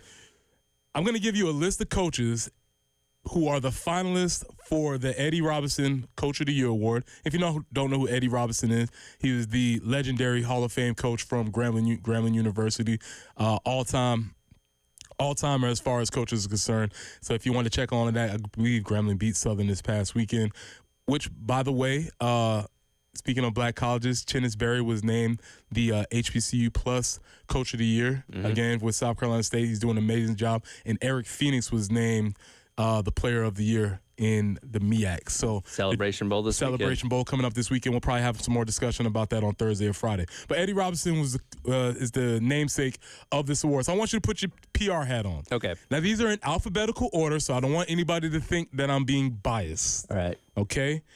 I want you to give me a one-sentence, maybe a tweet-sized pitch for each one of these coaches as to why they should be considered for this award. Okay. And again, alphabetically. All right. Starting with Shane Beamer. Exceeded expectations. Very good. I like it. Kurt Signetti. Oh, did the unthinkable. Spencer Danielson. Made the playoff. For those that don't know, and you might have to check on this one, Spencer Danielson is the head coach of Boise State, for those that may not know. Kenny Dillingham. Try not to use the same one here, but exceeded expectations and made the playoff. Okay. Ooh, I like it, a combo. All right. I feel like this person should be eliminated for one specific reason. But Marcus Freeman. Handsome. No, I'm kidding. He is. Out of all this, I think he's probably got it. Has a major brand positioned to win again. Put a pin in that handsome mark, because I believe the internet has found the chink in Marcus Freeman's honor, and it has to do with his dye job. Okay, interesting. I'm intrigued. The internet is on him. Anyway, Dan Lanning. Might be the best team in the country. Okay. Rhett Lashley. Again, kind of goes back to doing the unthinkable. Proved a lot of people wrong. Jeff Monken. Ooh. Man. Wow. Again, I'm trying not to use the same ones over and over again here. This is a tough exercise. It is a tough exercise. Push past the ceiling of what you thought the program could be. I think that's a great. And for those that don't remember, Jeff Monken's name was mentioned in the coaching search before Shane Beamer was hired. So I think that is very interesting. And last but not least, Kirby Smart. Consistently one of the best programs in college football. Consistent. This is why the Coach of the Year conversation is always interesting to me, because I think there's a sliding scale and there's different criteria. And honestly, each one of these probably could. I would eliminate Marcus Freeman for that loss to Northern Illinois. And look, Notre Dame's been solid. Now, could he do something that Brian Kelly wasn't able to do and finally win the big one? Sure. But as of right now, just making the playoff isn't overly impressive. Out of 12, a 12-team playoff. Out of 12-team playoff. I would eliminate Marcus Freeman in that list. But let's start with Kirby Smart. I think this is one of Kirby Smart's absolute best coaching jobs. Sure. Because, and this is, you're more familiar, but in watching it, as my brother is a Georgia fan, they don't seem to have the explosives everywhere that they've had. Yeah. It seems to have been on offense or defense. There seems to have been a team that has just pulled themselves through, not necessarily relying on the abundance of talent that they have. And not saying that that's all they had before, but this year seems to have been a better coaching job. When you look at the past 3 years, 2 back-to-back national championships, a team last year that was very capable of doing the same thing, minus the loss to Alabama in the SEC championship game, this is the worst of those 4 teams. But they are still in a position with an SEC championship to still win the whole thing. And that's why I think that's really interesting. Let's go back to the top. Curt Cignetti. Mm-hmm. His task at Indiana was almost impossible. You said he did the impossible. They've had slight relevance when Kalen DeBoer and Michael Penix was there, and that was cool. But they've never been to this level of prominence in the college football conversation. Yesterday, and then this was kind of in previewing the Citrus Bowl against Illinois, I went back and looked at some preseason projections for the Big Ten on where they thought certain teams were going to land in the first year of the expanded conference. For one, Illinois is projected to be like 16th. Obviously exceeded those expectations. Pretty much everybody picked Indiana to be dead last. Now, again, Curt Cignetti accomplished a lot at James Madison, but this is a big jump.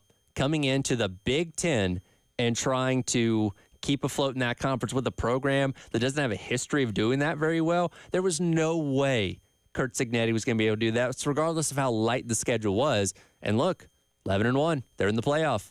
He deserves the honor. I do think he should be in. If we was to do this recruiting style and maybe break it down to the top 3 or something along that, I do think he should be in finalist consideration. Here's somebody that's really interesting to me. And I don't know whether it's because they're so far away or they've just been pretty consistently good, but Dan Lanning. Mm-hmm. Why shouldn't Dan Lanning be in this conversation? Look, Oregon has consistently been a very good program. Dan Lanning's in position to finally get them to the mountaintop. Again, Chip Kelly had them playing in a national championship game. Mark Helfrich got him to a national championship game where they lost to Urban Meyer. This seems like the best positioned Oregon team to ever win it all. And again, that's the one knock on the Oregon program. They've never won a national championship. Not in polls, not in the BCS, not in the college ball playoff. This is the best positioned team to be able to do that. Rhett Lashley. Again, and look, they were successful in the American Athletic Conference. Jumping to the ACC again, and it's really funny going back because one of the biggest angles that Florida State had in trying to leverage their way out of the ACC was, well, SMU doesn't bring any value to this conference. Well, guess what? That team came in and almost won the conference in year number 1. Again, the ACC is not the toughest league in the world, but they held their own with the schedule they had and very nearly pushed Clemson to overtime. So I think a lot of credit is due for jumping to the Power 4 and being as successful as you were in year number 1. With that being said, could you see the folks with the orange britches, or maybe one person in particular, possibly crying as to why he's not on this list and these other people are on this list? Is that just because they've been so successful in the past? Because you said Rhett Lashley's here for almost winning the conference. Yeah. I think with Dabo, it's almost kind of like but that's what you're supposed to do. Gotcha. Kind of thing. Yep. Now, I would say this is probably one of Dabo's worst teams that he's had. And again, they finally dipped below the 10-win mark a year ago. You could say this team's a little bit better than last year, but I think there's also the belief that they're not going to go very far in the playoffs either. So it's like, okay, you won the ACC championship game and got bounced in round number 1. Not exactly the most remarkable season in the world when it comes to, Dabo Swinney's tenure there. So, and I'm sure, again, he's been in the running for this many times before. There may be fatigue as well. Like, okay, right. I think we exclude Dabo this time Give around. Somebody else a chance. But one of my arguments is that sometimes, and I think this is my Kirby Smart argument, is sometimes the best coaching job is with maybe your worst teams. Yeah. Because that really proves your skill at coaching. And look, it could have been very easy to give Nick Saban Coach of the Year for 15 years straight because routinely had the best program in college football. You have to expand the criteria out, right? Okay, who's really exceeding expectations? Who did something we didn't think was possible this year? Which is why you have some of these names on the list. That's like the old NBA. They used to say, how could, these other people would win MVPs while Jordan was playing. It was just because we just had to give it to somebody. Yeah, we got to else. mix it up. We had to mix things up. But talking about exceeding expectations, when we come back, let's get into the person who was first on this list alphabetically. Shane has gotten his way into the Coach of the Year conversation, and I think it has to do with a lot about exceeding expectations. When we come back, we'll talk about Shane Beamer and the Coach of the Year finalists. This is the early game.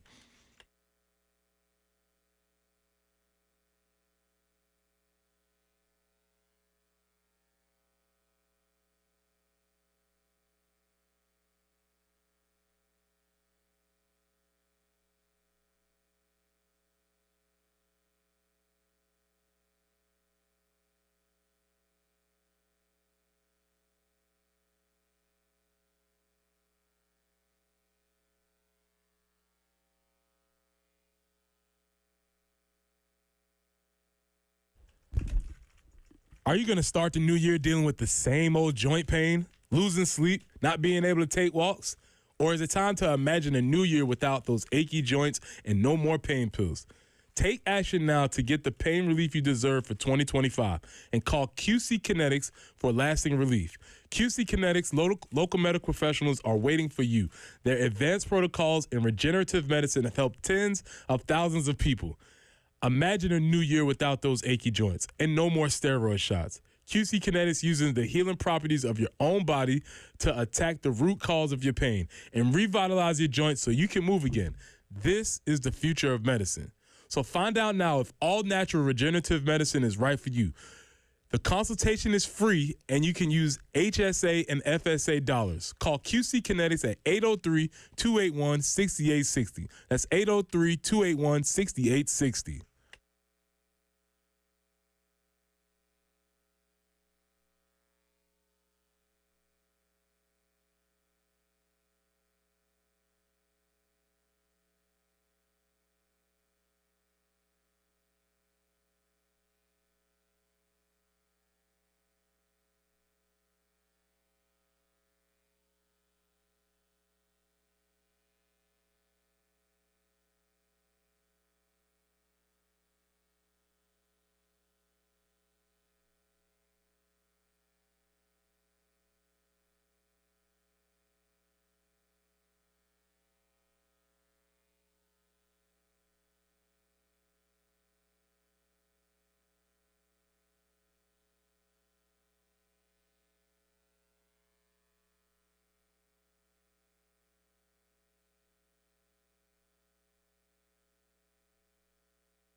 Still a couple accidents out there this morning to make you aware of. Highway 601 at Leesburg Road.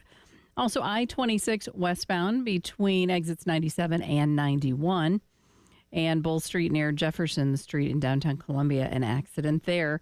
Be careful. A little bit of water on the highways. Could be a little bit more as heavy rains come in. Could see some gusty winds. All of that really should be clearing out by about 1 o'clock, something like that. Sometime after lunch is what they're expecting. And we'll be left with a high today of about 65. Overnight low, though, gets really cool. 31 overnight tonight, 55 tomorrow, overnight low of 30. So let's enjoy this morning. It's 67 currently on the early game.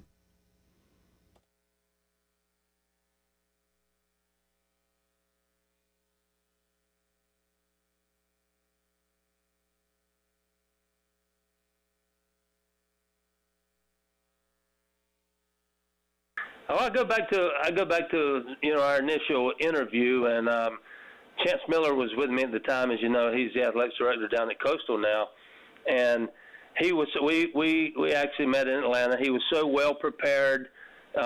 He actually provided an iPad for each of us to follow along with his presentation. And interviews are what they are for me. I mean, they count. They're important, but it's not the all-end-all. I think you have to look beyond the surface of an interview. And, obviously Shane was here during the Coach Spurrier era. We knew him well. We followed his career. The lineage was there. I really believed in him as a person, as a coach, and his future. And he's only 4 years in.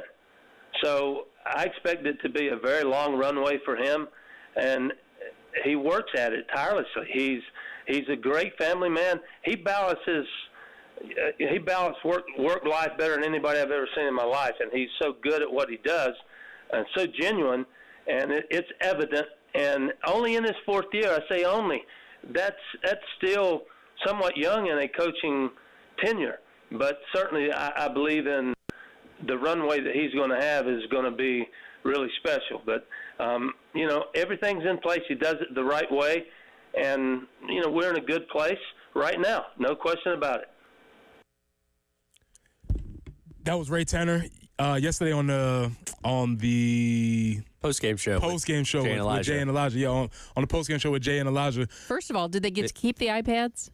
That's a good question. I wonder if he did give them each iPads. But what a flex. Oh, by my the gosh, way. right? You come into a job interview and you're just handing out technology. Yeah, here, follow along. I'm so going to steal that idea. Thanks, A flex, but also maybe risky because we don't know what Ray's proclivity for technology is. Yeah. True. So it might be risky. iPads are probably one of the more easier forms of technology I think so. to hand to somebody that's maybe technologically challenged. Be like, hey, just poke this, poke that, or I'm gonna help you out here. That is true. It is the thing. So he's talking about Shane Beamer, and what Ray kept emphasizing, Coach Tanner kept emphasizing, was that it was only 4 years in. Yep. And my counterpoint is there's a lot of people who got hired 4 years ago who are not there anymore.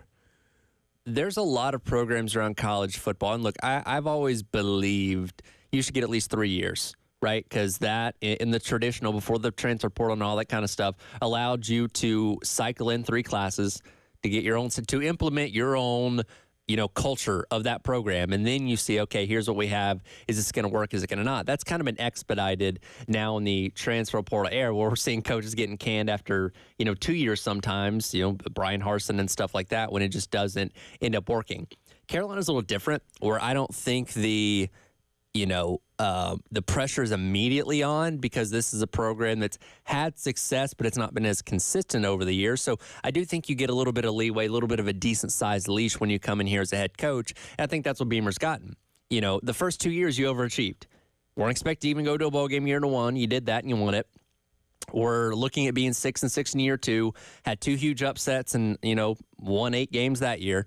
And then year 3 was a step in the wrong direction where you missed a bowl game. And coming into this season, I know a lot of people nationally were saying, oh, Beamer's going to be on the hot seat. We knew locally that was not the case. Now, if they had underachieved again this year and went, let's say, 4-8 and missed a bowl game again, then yes, that's the conversation going into 2025. But the fact that you got back on track, made the postseason, and very nearly made the college football playoff, Beamer's going to be here for a very long time. There's no doubt about that. As he should. And I think you should feel very comfortable with him being here for a long time, because all the trends seem to be going in the right direction. I'm looking through this article about the coaches that were hired in 2020. Ooh, that's a good one. And, man. Throw me some names. Well, okay.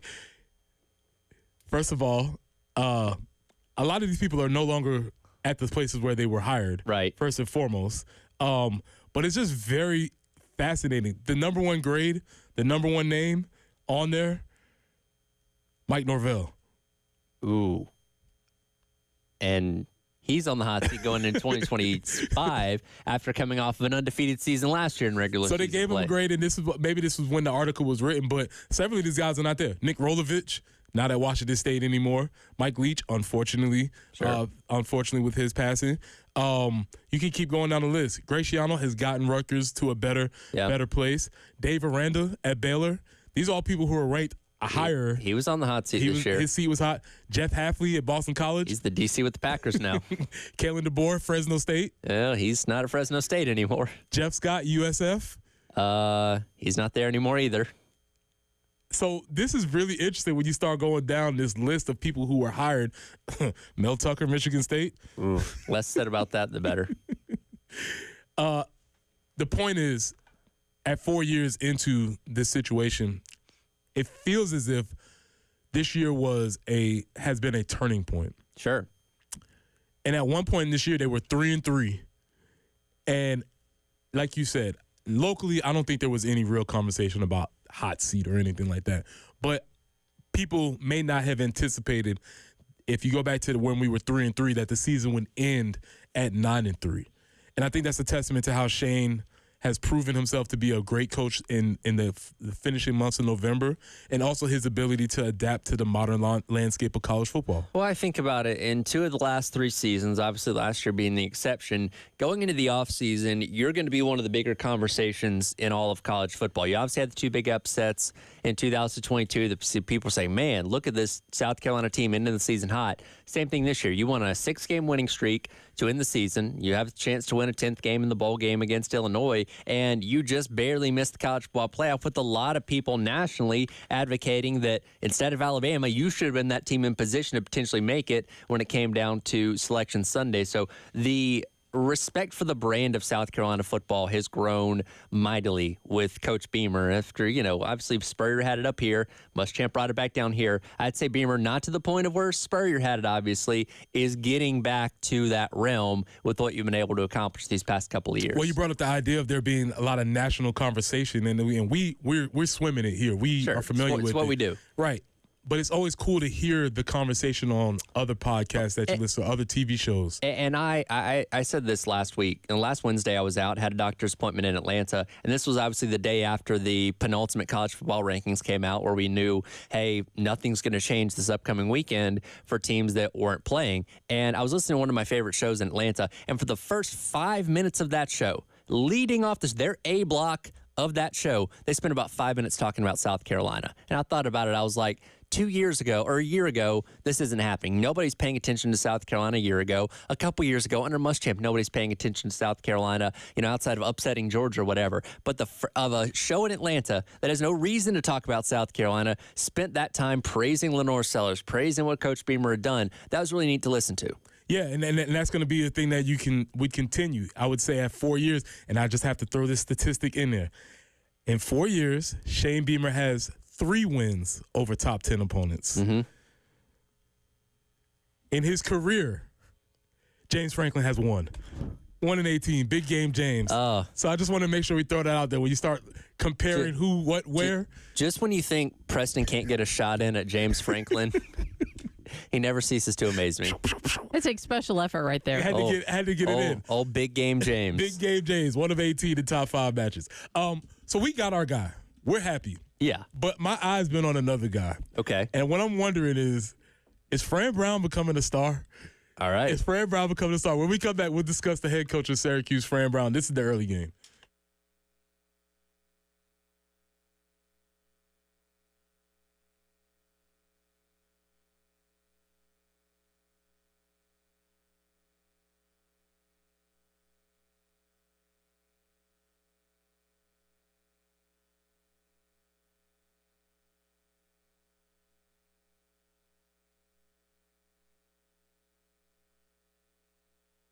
Remind you once again, as we talked about a little bit earlier, yes, the regular season has come to an end, but the Lawyer Lisa Special Teams Touchdown Contest does indeed roll on for the Cheez Citrus Bowl coming up on December the 31st. As we've been telling you about all season long, go online to 1075thegame.com and register. If you've not already, if you've done it already this season, you're good. But if you haven't, go online to 1075thegame.com and register for the Lawyer Lisa Special Teams Touchdown Contest. And if the Gamecocks get a special team score in the Citrus Bowl, whenever the next early game is, because that's going to be around New Year's, so maybe it'd be a little bit later on that week, on January 2nd or something like that, we'll announce a winner live on the air, probably about 7:30 that next morning, of who wins all that money. So again, go online to 1075thegame.com and register for the Lawyer Lisa Special Teams Touchdown Contest.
Kyle McCord. Yep. Your quarterback. I think he's playing. What you think? I don't know. That's what I'm asking. I think he's playing. Do you know if he's playing? He loves football. Do you love football? I love watching it. Are you asking me questions? I'm trying. Do you like asking questions? I don't mind. So I don't mind answering them. I think Kyle's playing, though. Kyle's playing football. If we're going to have a football game, Kyle McCord will play in the football game. Until the NCAA says Kyle can't play football anymore, then he'll stop playing college football and he'll go play on the next level. But whenever there's a football game, he'll be at it. If we called the game in 2 hours and we said we was about to have a game, Kyle will probably be the first one there to play football. Has anybody opted out at this point? Man, we don't opt out around here, man. We play football. We like the game. Like, we get to play football. The more football you play, the more the NFL watches.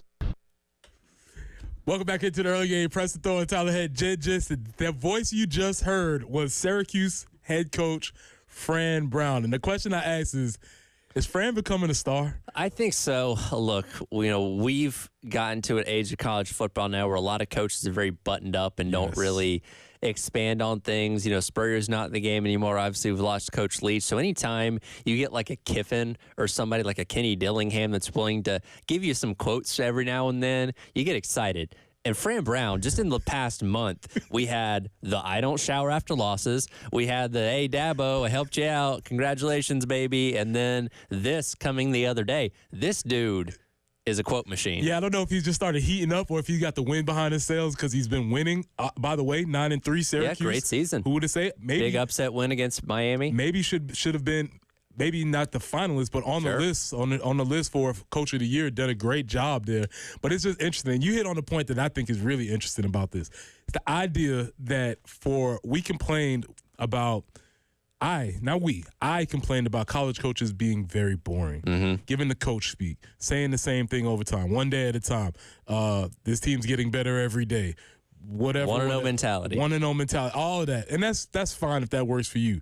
But if I was, and we have a guy here, maybe even though he toned it down a little bit this year, but Shane gives you something. He does. And he's interesting. And I think that is so important for a fan base to have somebody who is actually interesting, that if we're going to be paying attention to this thing, we want to hear you say something. Sports are better with personalities. Yes. And you have good personalities, you have bad personalities. What makes women's college basketball just a little bit better? The fact that a lot of people hate Kim Mulkey because she has a polarizing personality that's very easy to dislike, but it makes it interesting, and you can root against her because of that. Fran Brown has a very likable personality, and I like the way he answered. He was asked the question of, hey, is Kyle McCord going to play in your bowl game? And he went on that little, not a rant, but, expanded on that. And we love football, right? We play football. Nobody's opting. We had a game in 2 hours. Guess what? Kyle McCord is going to play in it. Like, instead of just saying, yeah, we think he's going to play, he gave us that gold. Right. Or he could have said something along the lines of, well, our guys are going to make the best decisions for themselves, and we're going to keep it in-house here at Syracuse. And we're not talking about that, because it's a generic answer that 95% of coaches are going to get. But he gave us that instead, which is more thought-provoking and interesting. Right. And on top of that, to back up, he's been doing a great job as a coach. Has. He's been doing a great job as a coach. So he took that job. He's done a tremendous job. Then you had the one where he ended it with "Go Dogs." Yeah. Was that on the same one? That wasn't on the same one, but it was within the same press conference. He had that one. Because he has ties. He has ties to the University of Georgia. He was an assistant at Georgia, which Georgia assistants don't speak to the media. So, this dude's been bounded up for the past couple of years. He's letting it out now. That's been very interesting. So, if you're out there, keep an eye on Fran Brown. Keep an eye on Fran Brown. He's rising up Preston's star meter. He's rising up. Again, I just always want to call for people who are interesting. I want somebody who gives us something to talk about, something that we can have, something that we can do. So keep an eye on that. Make sure you continue listening. For those that are continuing listening, we have a giveaway. We're going to take callers 4 and 6. Callers 4 and 6. We have 2 men's basketball tickets for the game on Saturday against USC Upstate to see Lamont Paris and crew try and continue their work towards winning this season. So that's going to be callers 4 and 6 for a pair of men's basketball tickets for the game on Saturday at 2 p.m. against USC Upstate. Before we move on from Fran Brown, obviously the shower thing has gotten a lot of run in the past month or so.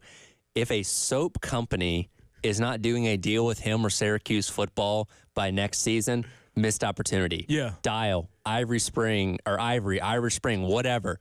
Get that man a soap bath. You got to get him a soap bath. You got to get the team a soap bath. Yeah. We are the official washers of Syracuse football. Hey, we wash winners, man. The losers don't deserve soap. It sells itself. Losers don't deserve soap. As probably said by tens of thousands of teenage boys around the country like, oh, I don't deserve so. No, wash. Don't care whether you win or lose. Yeah, please. Please And wash. Word to the wise, from my own experience, Axe body spray is not a substitute for a shower. That's not washing, and we know that trick already. When we come back, we'll come back to discussing our guy, Dylan. He's back. He's staying. We found an OC. And I want to ask Tyler, how was this year for him? I've been telling him about the Gamecock roller coaster, and I think he rode it this year. So we'll come back. We'll finish our discussion. This is Preston. That's Tyler. This is Jen. This is the early game.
Taking a peek out there on the highways, a little bit wet conditions out there this morning. Bull Street near Jefferson Street, still working that earlier accident. Also Highway 601 at Leesburg Road. Highway 76 between Murray-Lindler Road and Columbia Avenue. And I-20 eastbound there at Monticello Road, the left lane is blocked. And we're going to see the weather kind of pick up a little bit. Expecting some heavy rain, gusty winds for this morning, maybe through lunchtime, and then should be kind of clearing out a little bit. 65 for the high today, but really a lot colder in the morning. 31 for that overnight low. 55 with sunny skies tomorrow, but that overnight low of 30, 56 on Friday. 67 currently.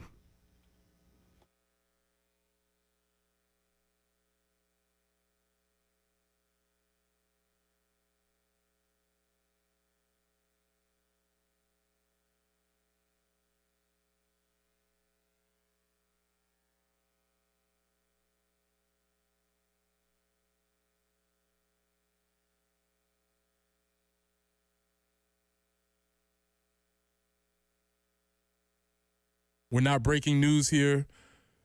We don't even know if rumors are swirling. We don't have intel or anything. It's just a coincidence for right now. For now. Now, the transfer portal, was it the Pee Wee League? That was just checking. We have no confirmation. We cannot confirm nor deny. Now, again, I think Bill's going to overvalue himself for what he thinks he should be commanding at NIL, and that might, turn down potential other places for him. Yeah. It might. Honestly, does he want to be paid in cash or does he want to be paid in bourbon? Well, that might be part of his package. That might be part of his package. Listen, we appreciate everybody, and we support anybody who wants to go and get into the portal and see what their value is. And when you find out your value, you can come back home. It's no problem. The early game will be here. Will be here waiting. That's the thing. You can always take your name out of the portal. That's right. We have no problem with that. We have no problem. Unlike Kenny Dillingham, who was basically saying like, "Hey, man, get out now, or don't." Yeah, we're not happy. But we'll get to that maybe tomorrow. We'll get to a little bit about different approaches towards the transfer portal. With that being said, one less thing for Gamecock fans to worry about: Dylan Stewart. He is not entering the portal. He is not shopping his name. He is not trying to find value in other places. He has signed. He is committed, and he is committed to stay for at least another year. Yeah, it's here at the University of South Carolina. And look, there was no threat of him leaving. It was like, hey, guess what? Ohio State's coming at him hard. You better pony up the dough. Like, no, he wants to be here. Obviously wants to play for Coach Beamer, wants to play for Sterling Lucas. You obviously, though, with a player of his caliber that's produced as a freshman as he has, you do have to pay him a certain amount. Now, again, we don't necessarily have a market value because, again, it's a free and open market right now. But based on what other schools are paying their athletes that are performing at that level, you have to come to a number. And the number they came to was good enough for Dylan Stewart. They signed off on it, and he's back for another year. And that's how deals should work. It's good for you. It's good for me. Can we make this work? Are we both happy with this arrangement? And once we are, we move forward. Again, I know, especially if you're a college football fan and you've been around this for a long time, it may seem sort of jarring to hear these conversations year to year about these players. But I've said in the 6 Cloud, that's always been the nature of college sports. Yeah. You've always been on a year-to-year basis. Now it just feels like the pendulum might have swung a little bit more in favor of the players, and eventually it'll get back towards the middle, but that's where we are now. And whenever somebody does go into the portal, people immediately jump to the NIL thing. Yes, for a lot of guys, that is the reason why they go. Other guys legitimately want a different opportunity when it comes to the coaching staff or the scheme or whatever it may be, because they may get to a place and say, hey, this doesn't really fit what I'm doing. Let me go into the portal and try and find something better. So it's not always about money. For a lot of guys it is, but not everybody's the same case. Also, there's cases where players are encouraged. Strongly. For sure. Strongly encouraged to maybe find some place.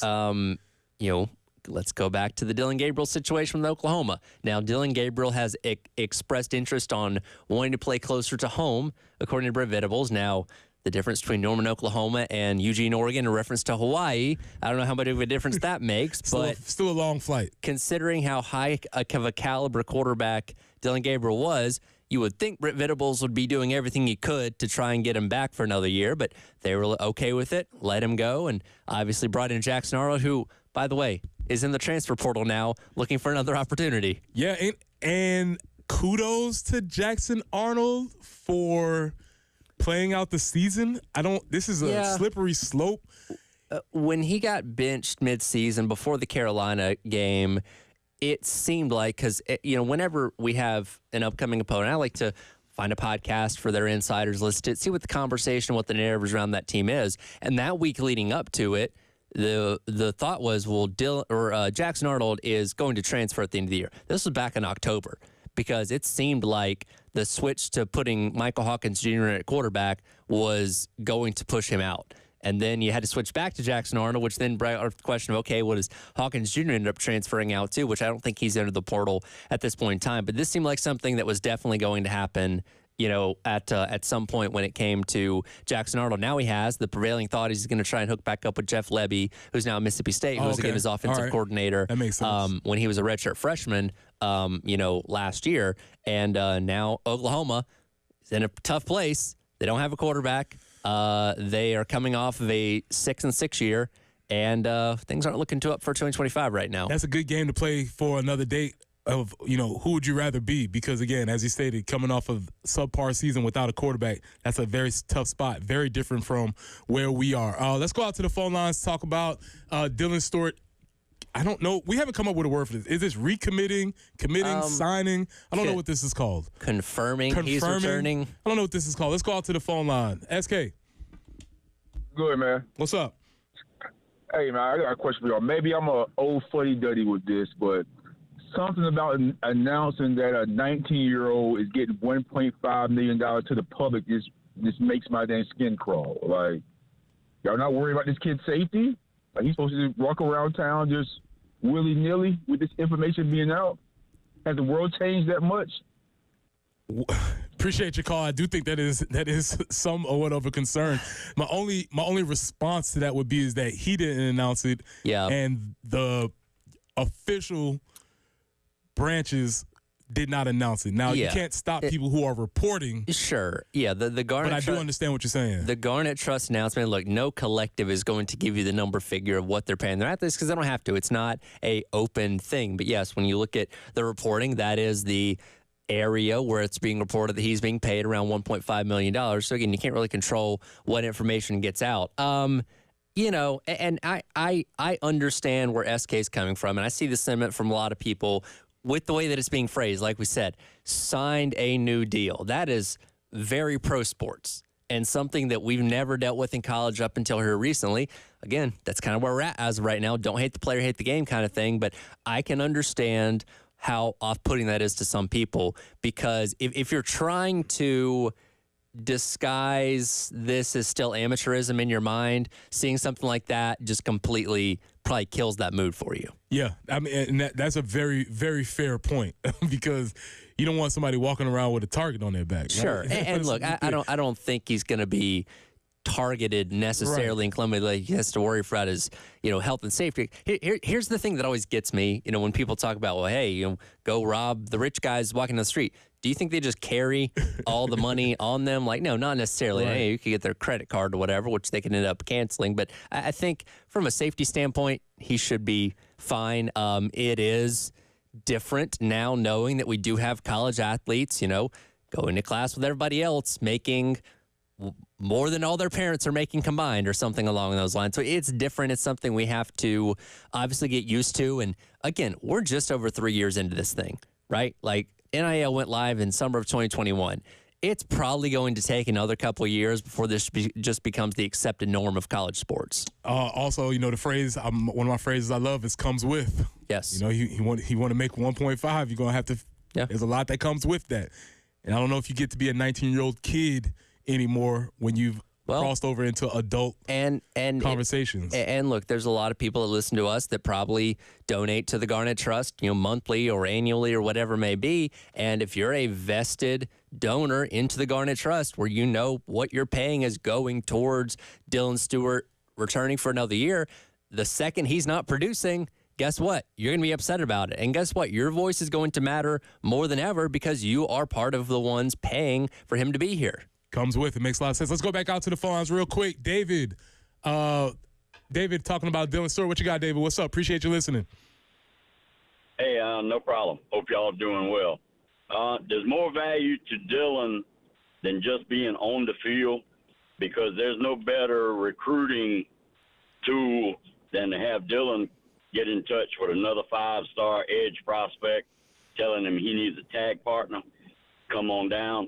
You can't put a price on that, the recruiting power that he would have. And also, I wanted to make a comment about the playoffs. I don't like the format. I like the playoff scenario, but I don't like the buy and the format because if you win the tallest midget award, you shouldn't automatically qualify for the long jump. Appreciate it. Y'all have a good one. Appreciate it as always, David. Appreciate the conversation. Let's come back to that. We're going to carry this conversation on because I do think the idea of national perception is part of what you get when you get these players. This is Preston Thorne. That's Tyler Head, Jen Jensen. The transfer portal opened on Monday. Bill's not here. We're doing investigations. This is the early game.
I-20 eastbound, there is a report of an accident at Monticello Road where the two left lanes are blocked. I-26 westbound at exit 119, there is an accident. Longs Pond at Two Notch Road, also an accident. Screaming Eagle Road near McCord's Ferry. And Highway 76 between Murray Lindler and Columbia Avenue. Going to be more rain coming in and could be some heavy rainfall, gusty winds while the system blows through. High of 65 today, and then again, should be clearing out after lunchtime is the hope. But the overnight low way different, 31 overnight. Then 55 tomorrow with the overnight low of 30, but at least we have some sunny skies tomorrow. 56 on Friday. Right now, cloudy and 67.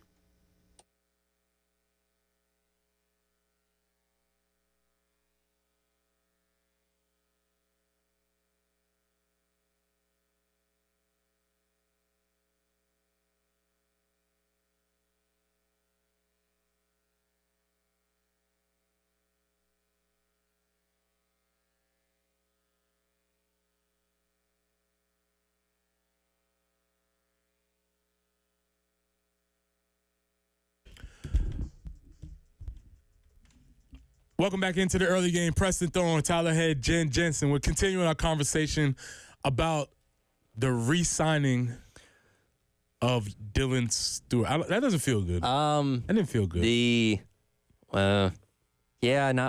Re-upping.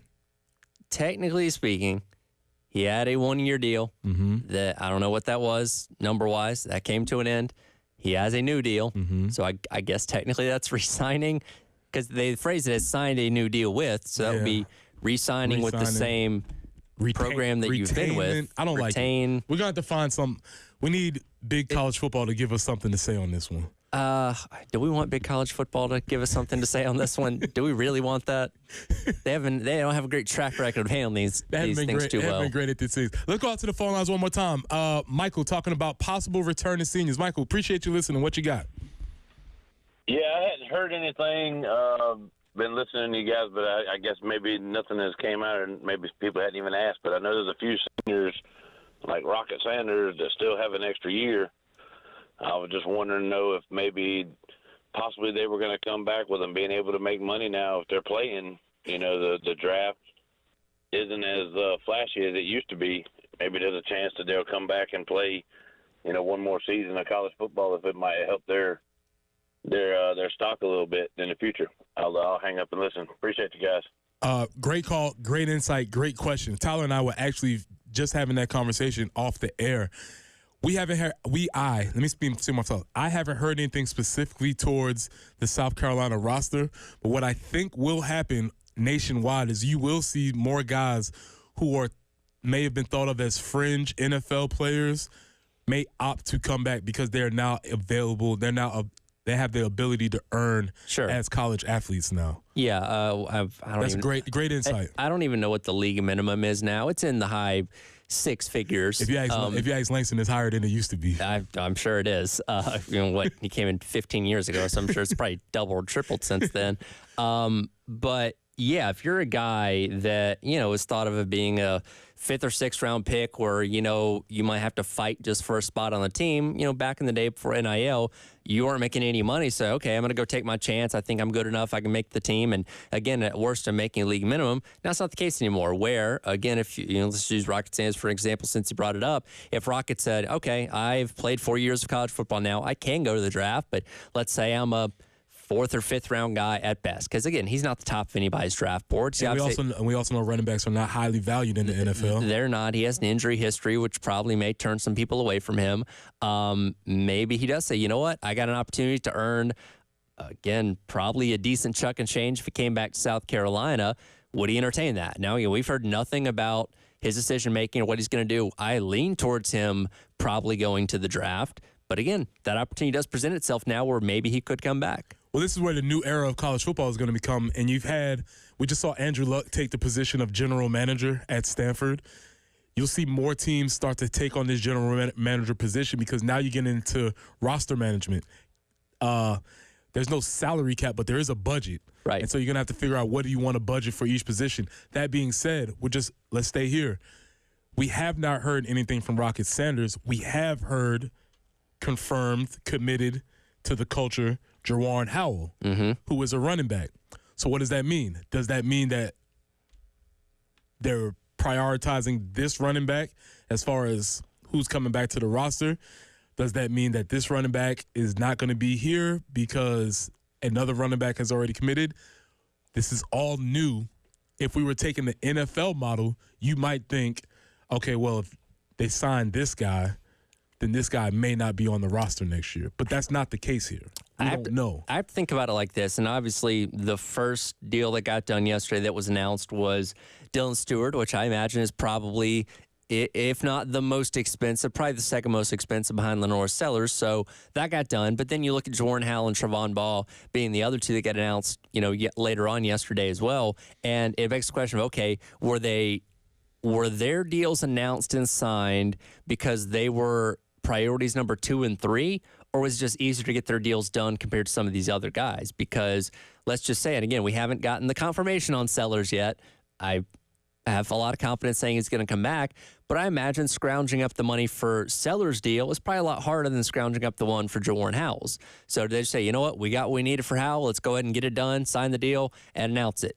Could that be the case? Maybe. Or is it just that is such a high priority, what they think he's going to be capable of doing? And we saw when he got in some games this year, towards late in the season, you saw those flashes of potential of what he can be. And again, when he was brought in from SC State a year ago, he was looked at as a longer-term play. This wasn't a guy like Rocket Sanders where you think, okay, he's going to come in 1 year and really set the standard. No, he was kind of more of a long-term guy that when Sanders left, when Oscar Attaway left, it was going to kind of become his backfield, and he's being positioned for that, it seems like. Yeah, and so that's a very long-winded way of answering your question, but that calculus has to be made, and both sides will be making these decisions as we move forward. But when you go back to Dylan, as David pointed out, the investment is not only just on this player on the field, which he was tremendous. I go back to the snap count, 490 snaps. You don't see that out of freshmen a lot. He played a tremendous amount of snaps. He was highly impactful, did a lot of great things on the field. But off the field, yes, people know who he is nationally. That's the pundits. But also the players know who he is. Yep. And if they see this guy committing to sign here, one, they can see that he's valued as said by the number that he's gotten. 2, maybe more importantly, you can see that he likes it here. Yeah. And you'd be like, oh, okay, I can get money and he actually likes it there and I can be developed there. And here's the last one. And this one was really interesting. I mean, this was based on the article that Wes Mitchell wrote on Gamecock Central. He said that his family is happy here. And that seems trivial until you see that or you hear the reports that Juan Soto didn't re-sign with the Yankees because of the way his family was treated by several of the staff and employees. Now, is that true? I don't know. But that's what was reported. Yeah. And so that is another thing that goes back to the staff and the culture and all those things. All of those point towards the right direction. It absolutely does. And when you're, let's say I'm an edge guy that's about to enter the transfer portal. I've had decent success at whatever school I'm coming from. I look at what Kyle Kennard did this past season and say, I could do that. And you say I could get to play opposite of Dylan Stewart, where, again, if they put 2 guys on him, that allows me to run free a little bit more because you can only put so much attention on one side of the line of scrimmage, then I'm going to have the opportunity to be successful. If I'm another 5-star, doesn't necessarily have to be an edge guy, but if I'm another 5-star kid out there that's thinking about South Carolina, I just saw that Dylan Stewart, again, reported got 7 figures worth of money after having 1 year of high-level production here at South Carolina. That's very intriguing to me. I want to go to South Carolina because I know if I perform the way I'm supposed to, I'm going to get compensated, justly because of that. Yeah, and you want to see that the program kept to their word, the program values the players that they have, and that the players appreciate being there. And so when you see deals like this get done, it's the same way recruits are always watching. They're always looking. They're looking to see what is happening. This is a very different story than some other stories you hear from around the country where these types of deals get botched and either the coaches are unhappy or the players are unhappy or things of that nature. We haven't had a lot of that here, and I think this all points towards, again, Shane Beamer, staff being positioned for the new era of college athletics. Yeah, and look, you can go out there and find speculative numbers out there. South Carolina is probably not the, highest NIL situation in the entire country. You think of Texas and Ohio State and places like that, look at the rosters of their programs, do very good when it comes to the transfer portal and bringing guys in with NIL.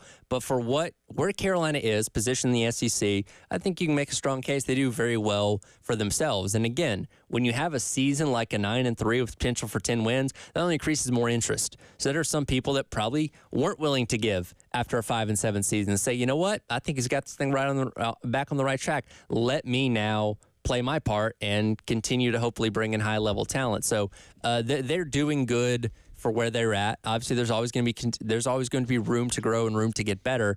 But when you see a deal like Dylan Stewart's coming together, you know that they are taking care of what the priorities are. Also, the calculus is going to change on this when this is not to get too policy wonk and too dorky, but when the House resolution passes for revenue sharing, where this money may or may not be, or in combination, will be coming from the rev share and also possibly NIL deals. And I want people to kind of understand. That's so dorky. It is. And look, it's where we're at. And we've talked about this in roundabout ways, but if this goes the way they think it's going to go, you're going to have a potential flat, a salary, essentially. I know that's a dirty word still in college athletics, that all members of the football team, scholarship athletes, would make. But for a guy like Dylan Stewart, let's just say that number's $50,000 just to, make it even.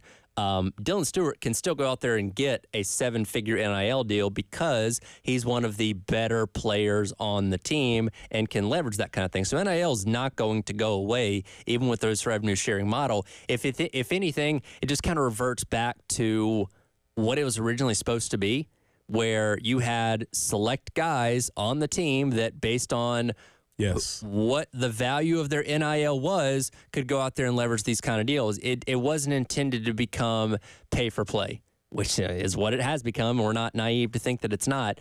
But this, hopefully, look, there's unintended consequences to everything, is supposed to kind of get it back to where it was to a degree, or where it should have been to a degree. Yeah, this is an interesting conversation. We're gonna keep this thing going because I see you out there, Ty. We're gonna come back on the other side and we'll kind of continue this conversation in conjunction with the other big news that hit yesterday, which means that we have found an offensive coordinator, and we didn't have to go very far to look for him. We found the offensive coordinator. So we'll come back and have that finish this discussion. NIL offensive coordinators. Oh my, college football is back. We are here. This is the early game.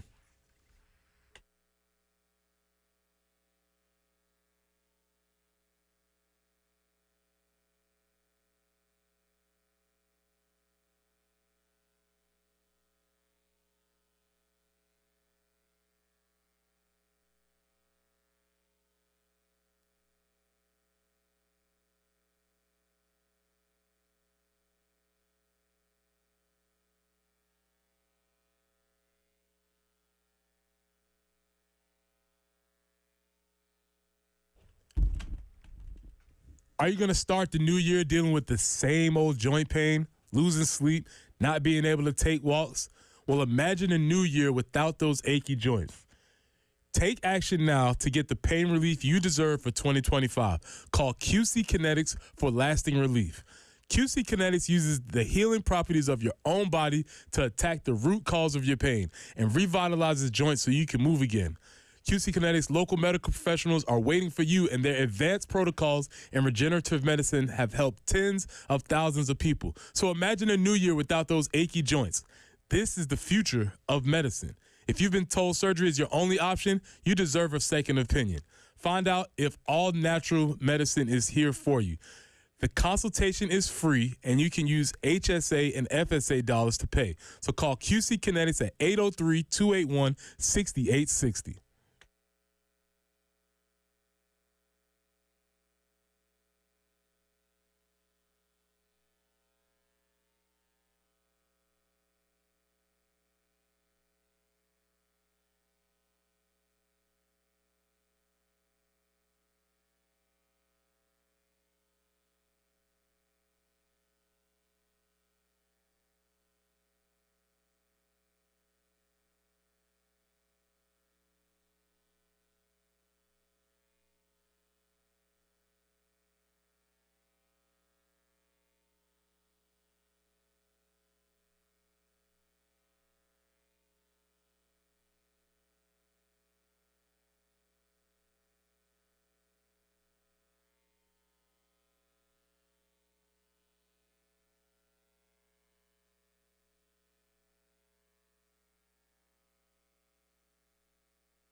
I-20 eastbound at Monticello Road, an accident there. Also looking at I-26 westbound at exit 119.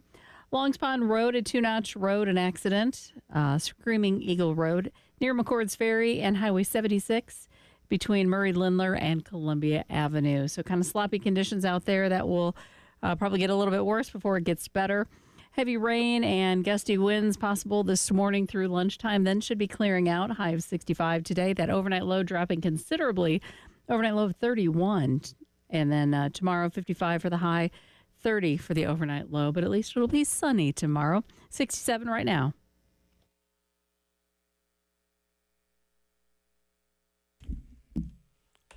Welcome back into the early game. It's Preston Thorne, Tyler Head, Jen Jensen. We're continuing our conversation about Dylan Stewart re-signing, recommitting, signing a new deal.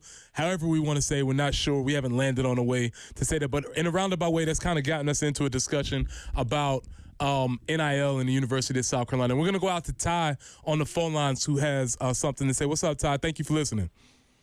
Good morning. How y'all guys doing today? Good. You know me. I like chaos, so my mind always goes to the next step when I hear new stuff like this, and I'm real curious to see the power dynamic with these new general managers positions coming in. As far as the coaches, like, are the coaches going to have a say who gets that position? Is it going to be like, one of their coaches or one of their positions that they feel when they come on board? Because I can see that's getting out of hand.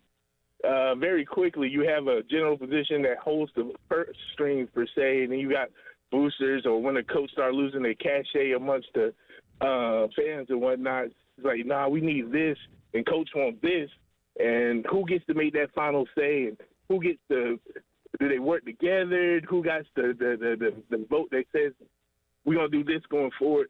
So I'm really looking towards the future, trying to figure out how is this all going to play out when it comes to power dynamics. Because I know, Preston, you done coached before. It don't take much to turn the room against each other. So I'm just curious about that. I would like to hear y'all guys' thoughts. Thank you.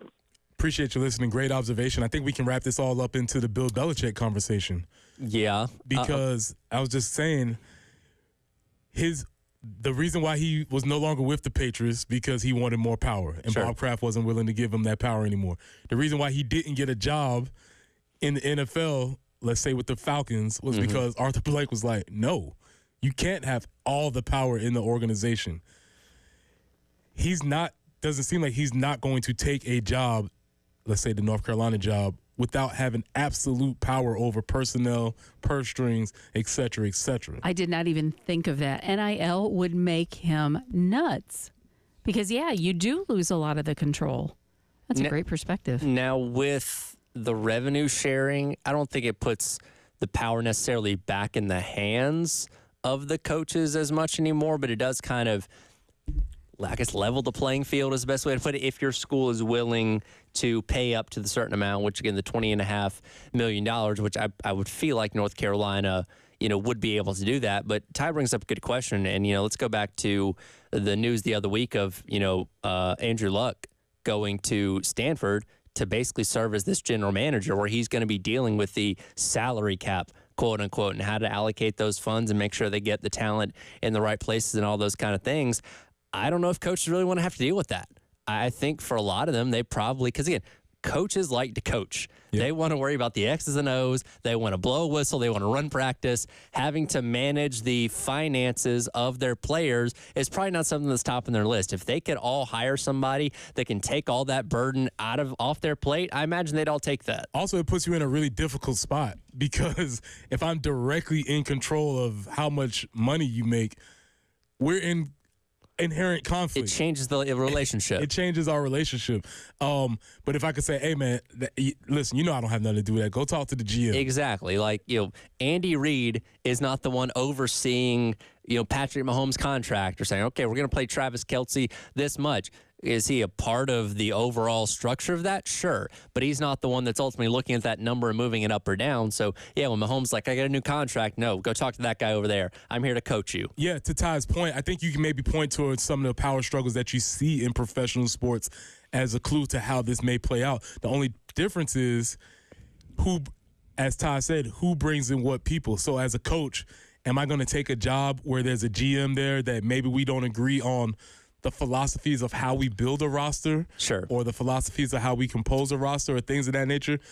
That is all part of the conversation now. Yeah, and again, when we talk about, let's say Bill Belichick coming in and taking over as UNC's new head coach, is he also bringing in that financial guy, or is that somebody, or a general manager guy? Is that somebody that's always going to be tied more to the university like an athletic director? Because, you get hired as a new coach, you don't bring in a new athletic director. Usually AD is the one that hires you. So is that a spot that's always going to be tied closer to the hip of the AD, or is it going to be something more related to the head coach itself? Yeah, and this is a position that's developing in college sports. I believe, I forgot the guy's name at Michigan. They have him, and he has some fancy title. I'll look it up here in a second. Yeah. But essentially, he's the GM of football. And a lot of places are going to call it a lot of different things. And a lot of them are going to go about it in different ways. But this is a quasi-GM role that is new to the college sports scene. But again, when you're dealing with having to pay pretty much all your high-level athletes, you got to have something like this, because again, it's now being done through the school, because the NIL is separate from the athletics department. Shane Beamer, is not the one, and yes, you are allowed to kind of be at the negotiating table for these things a little bit now, but he's not the one overseeing the Garnet Trust. Ray Tanner does not necessarily oversee the Garnet Trust. It's, in conjunction with the university, but now you're bringing this in-house more with revenue sharing, where again, it is all a part of one structured, program. Well, you talked about athletic directors. We talked about rev share. It's coming. We happen to have a new athletic director. Here was Ray Tanner on with Jay and Elijah talking about how the new athletic director's skills directly translate to revenue sharing. Well, I think that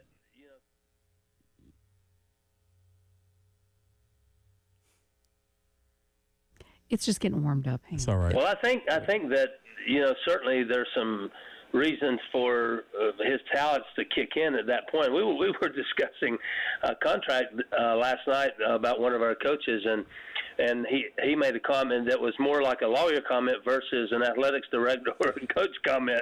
And I go, well, hold on, being a lawyer, you have to play both sides. So I think that's a good advantage for him that he can bring to the table. But I think he does bring a tremendous skill set to our university, and will be an asset, as I said before. And I think it's great to have someone like him, and he's been around successful programs. He's not a person that you'd say, well, he's a different type athletics director. He certainly understands what it's all about at the collegiate level, and where he's been at TCU, and like I said, his mentor is Chris Del Conte down at Texas, and he's been around a lot of really outstanding people. So the skill set that he has, I think, will be great for our university.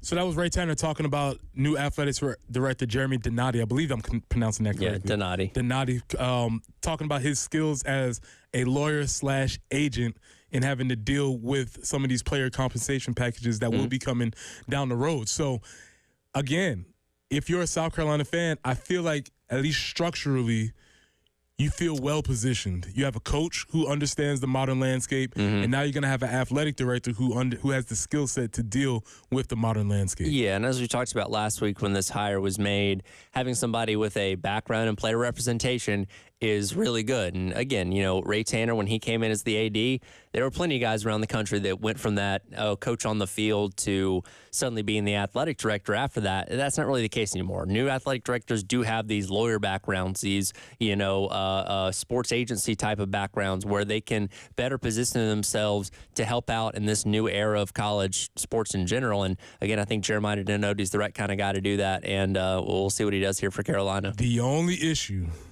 is that since he has this background in player representation, he's fighting for the other side now. Yeah. So he's gonna be fighting for the machine this time instead of fighting for the players. He's gonna be using the skills that he learned on this side and taking it to the dark side. That is true. That's what you need, though. You need somebody who understands how all the arguments, and as Coach Tanner said, how that's played on both sides. So this conversation will not stop. No, it won't. We'll be continuing to have this conversation, but the bottom line is that Dylan Stewart has recommitted. He's restayed. He's been signed to a new NIL deal to at least be with the South Carolina team throughout the next year, and that's a great piece of news for South Carolina moving forward. That being said, Tyler, I talked to you earlier about the roller coaster ride that is South Carolina football. Correct. And when we come back, I just want to ask you about your experience in this particular year riding the roller coaster that is Gamecock football. Let's do it. This is the early game.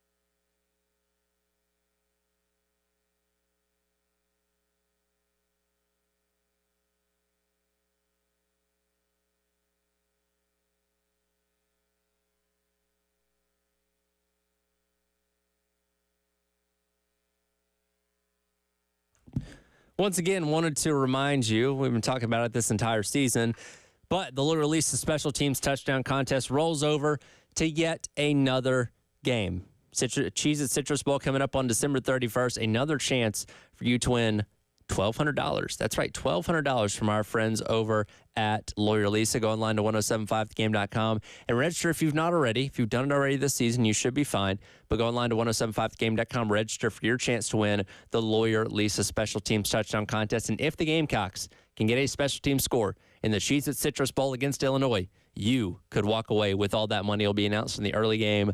The next show, probably, I guess, January the 2nd, if that does happen on the 31st, with Bill and Preston. You can go online to 1075thegame.com, register for the Lawyer Lisa Special Teams Contest.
All right, y'all. We're bringing this thing home. Appreciate y'all hanging with us for any amount of time. If you've been with us the whole time, you know obviously we've been talking about Dylan Stewart. We talked about Mike Shula being the new OC. We talked about Bill Belichick begging for a job at North Carolina. We'll see where that goes. But for the last segment, I wanted to talk to Tyler. Okay. Because I told Tyler that I don't know if he's prepared for the roller coaster that is Gamecock football. And periodically when we would be passing, I'd be like, what you think of that one? He'd be like, oh. So, Tyler. Yes. The roller coaster, is it real? Oh, it's very real. And look, we're in the reaction business, right? So what we do on Mondays after a game is just purely reacting to what we saw, 48 hours before, and that dictates our mood for the day. And man, we've had some swings this year. Let's go back to after the first game against Old Dominion, where nobody thought, which we won, by the way, nobody thought this team was going to win more than maybe 3 games the entire season. Then you go a little bit later on in the season, you get completely waxed by Ole Miss, by 24 points in that game. Oh, man, you're not even in the same stratosphere as them. Talking about fake punts and all those kind of things.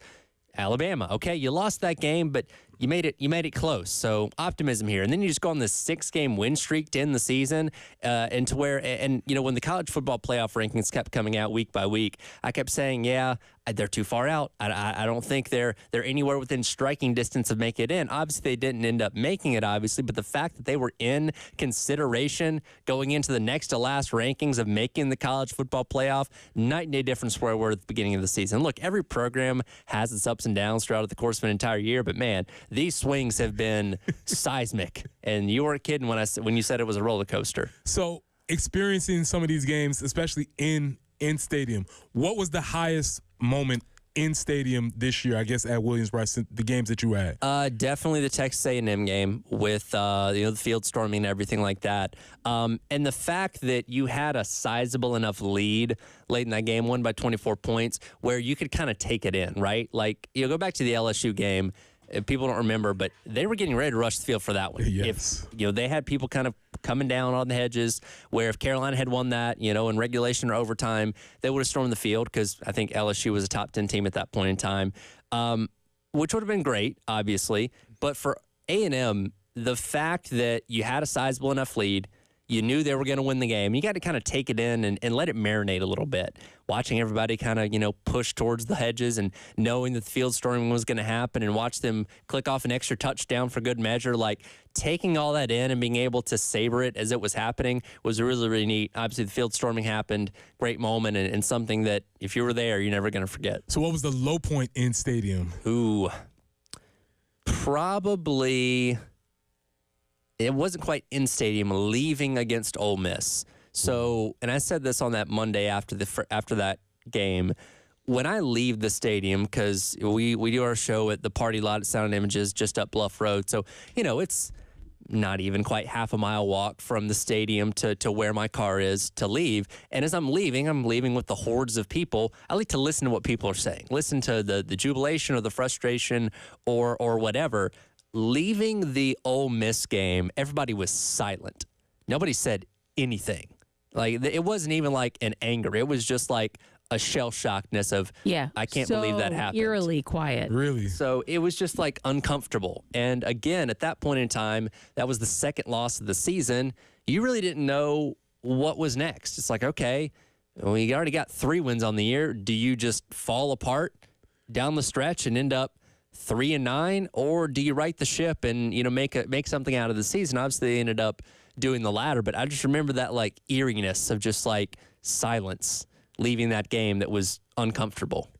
In true roller coaster fashion, which part of the season was the one that almost made you barf? Oh, it's a good question. Man, probably.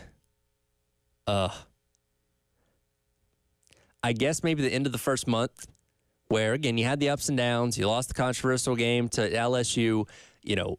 Sellers gets hurt. Rocket Sanders gets banged up in the Akron game. You're already playing Robbie Ashford at backup quarterback. I forgot about that. It almost felt like that's where things were going to derail. Like, here come the injuries. Because, again, that was the big problem last year was injuries constantly, especially on the offensive line. Early fumble against Akron. It just kind of felt like, is this where it all goes off the rails? It fortunately didn't, but that was kind of one of those moments you're like, oh, no, I feel like I've seen this movie before. Let's not go here.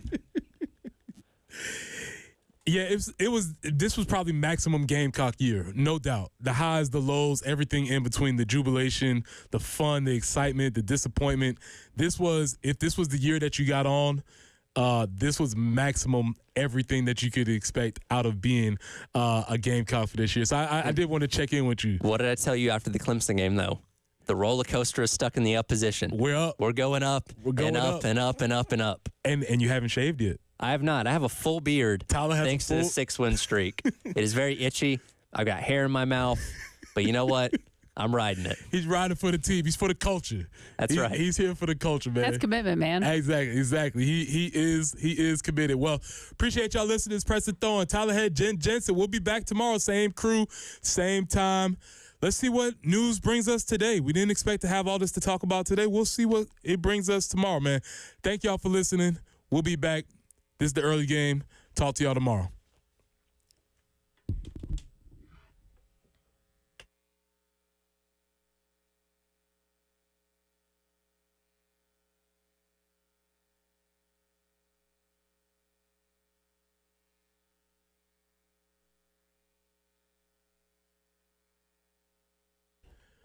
Don't start the new year off dealing with the same old joint pain, losing sleep, not being able to take walks.